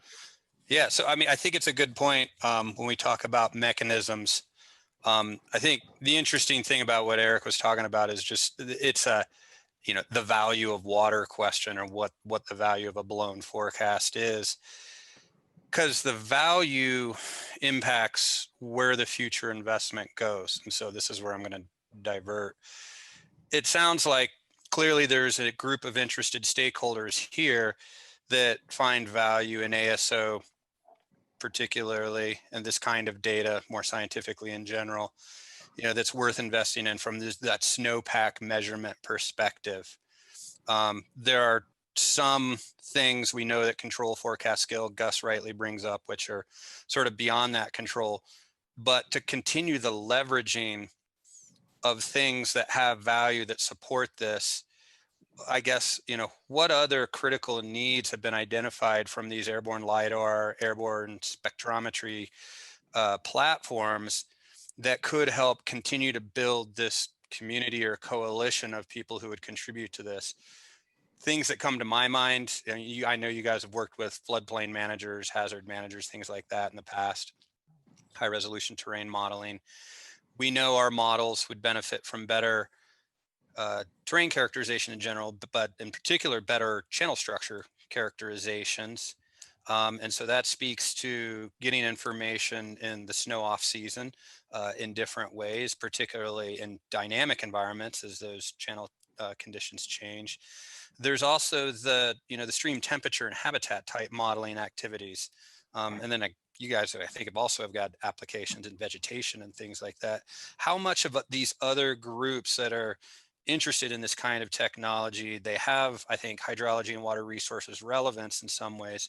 Have they been engaged as part of some of these discussions? And I'm not just pointing at you, Jeff. I guess it's an open panel discussion to think about other ways to bring other people to this table, help solve the problems that was brought up from I think it was Tuolumne Irrigation District on how do you really get enough people buying into this to spread the cost out so that it's digestible by everyone.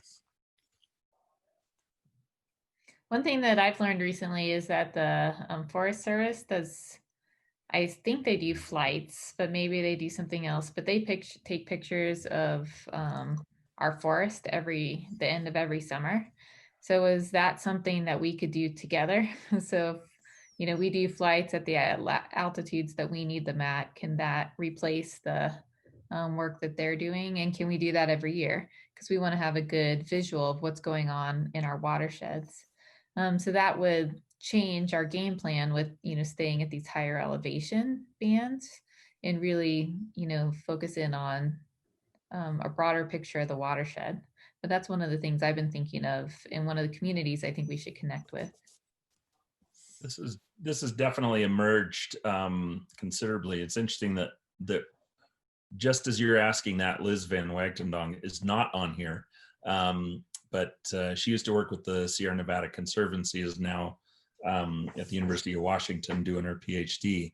But this kind of notion has emerged in California. The California LiDAR program.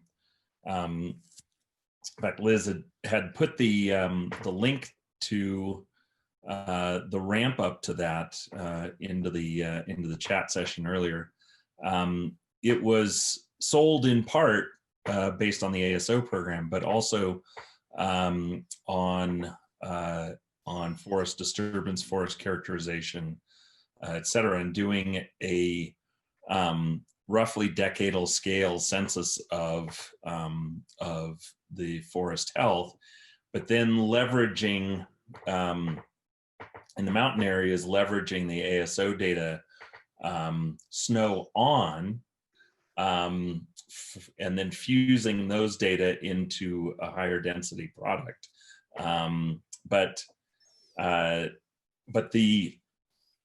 It really seems like we're heading in the direction that those summertime acquisitions with higher point densities, and likewise with the spectrometer on board and the ability to do that analysis, we can really get down to stem level analysis of forest health and forest structure. And so it's unavoidable that we're heading in this direction. And so the breadth of communities that have the interests, right, have the interest in simply the forest health, and then likewise how the hydrology and a changing climate is perturbing that forest health. That's an enormous community, and so I think there's a lot of traction to be had with that community, and either complementing or supplanting the Forest Service flights that they tend to do, which they generally are flying and marking out perimeters of beetle kill and other disturbances, and not quantifying each tree. But we can do that now.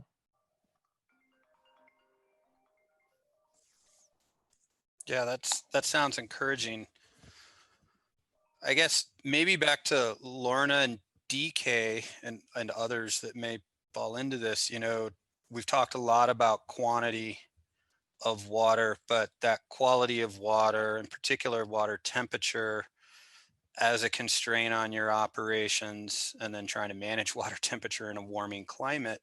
On top of that, I mean, does this successive amount, or at least, once at a low flow metric you want to try and tag as the most vulnerable time for stream temperature and habitat and things like that, is that something you guys are faced with having to deal with as well? It would seem like it. And are there more reliable, promising data sets than, say, just Knockwood data to try and stay on top of that? Well, with stream, Dave, go ahead. I've been talking more than you have. Go ahead. I'll race you. The short answer is yes. Temperature, sediment, transport, dissolved constituents, those are all a concern, but they're not the primary concern that drive our operations. What we try to do, of course, is meet multiple objectives with those releases. So you mentioned temperature in the late season. We're making irrigation deliveries. We're trying to make those deliveries to maximize the cold temperatures in basically in sport fishing areas. We don't have the desert fish affected by the cold temperatures. So that's not an issue like it is in the Grand Canyon. But it's really a tailwater fishery issue, which is an economic driver, but it's a lower priority for us. The other, contaminants of concern, selenium and salinity. So those are dilution issues, which are really also a lower Colorado River Basin issue. We generate a lot of those loads from the upper basin, but we're not operating to, except in a few circumstances, dilute those concentrations. So temperature is a bigger issue, and we do mostly continuous monitors in conjunction with USGS, or small tidbits that we throw in the river and monitor to help us understand the impacts on fish. So I'm not sure I totally hit that, but it's a concern, but it's not a primary driver for our decision making. Yeah, so for us, water temperature is a big deal because we have a treatment process set up that, as you put in your disinfectants, the disinfectant byproducts can break down, or the disinfectant just doesn't last as long when the water is warmer. So that's kind of a big deal for us. And again, we don't want to have any environmental implications from water temperatures. So we have built-in mechanisms to release water from lower down in our reservoirs. So colder water is coming out, is going into the stream. So that's our mechanism. And that's a mechanism that wouldn't be in place if the reservoirs weren't there. So I think at least on the South Platte, we're able to keep the South Platte cooler than it probably would be. But there's really lacking stream temperature data. So Taylor Winchell at Denver Waters kicking off a project to deploy hobos, which is you guys know. Yeah, so we're deploying hobos through our water system. And actually we deployed them this spring, but they all broke. So we're trying to do them again this fall, and hopefully it looks like the wire we used corroded really quickly and they just broke off. So you're nodding, and that was not what we anticipated to have happen when we went to go look at our hobos a couple weeks ago. I've learned that one the hard way too. Yeah. So we're redeploying hobos, and then we're also developing a stream temperature model. That's something that we don't have access to, that we would like to have available, because we want to monitor how ambient temperature changes are going to be changing stream flow temperatures. We can only do so much, and those temperatures are going to be changing. And so we're going to have to change our, our treatment techniques potentially. And also, throughout our distribution system, we might have to put in additional like booster treatments throughout the distribution system. So there's lots of different options of things that we need to think about. But water temperature is a big deal, and it's only a little bit is in our control, very little. And, again, I noted a lot of our folks are recreationalists, so no one wants to see the water temperatures going up.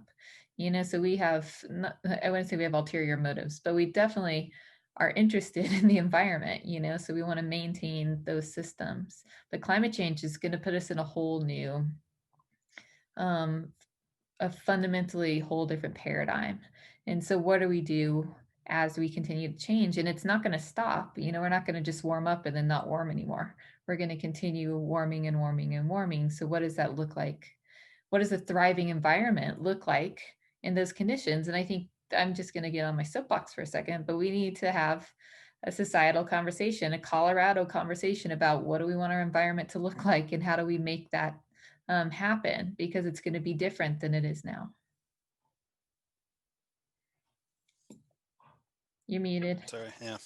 I was thinking about Rosemary's presentation, and the crucial aspect of temperature regulation is getting that water into the subsurface and getting it slowly percolating out, during the base flow, the low flow season to do that. And in the future, that whole sort of partitioning regime is likely to change, and therefore that temperature structure and the trend of temperature over the year is going to change, and not just from what the atmosphere is doing, but from the change in the hydrologic partitioning that's going on, and that, you know, essentially the residence time, how long that water is going to sit in the subsurface. And it just seems like there's going to be increasingly a focus on critical habitat areas, but we clearly don't have a spatially distributed capacity right now to be monitoring where those spots are going to be and how sustainable they're going to be. And a platform like this would certainly seem to be able to lay down some baselines about where, not hot spots, but cold spots, you know, are going to exist in the watershed, and so on and so forth. And we can start to look at that change over time. So.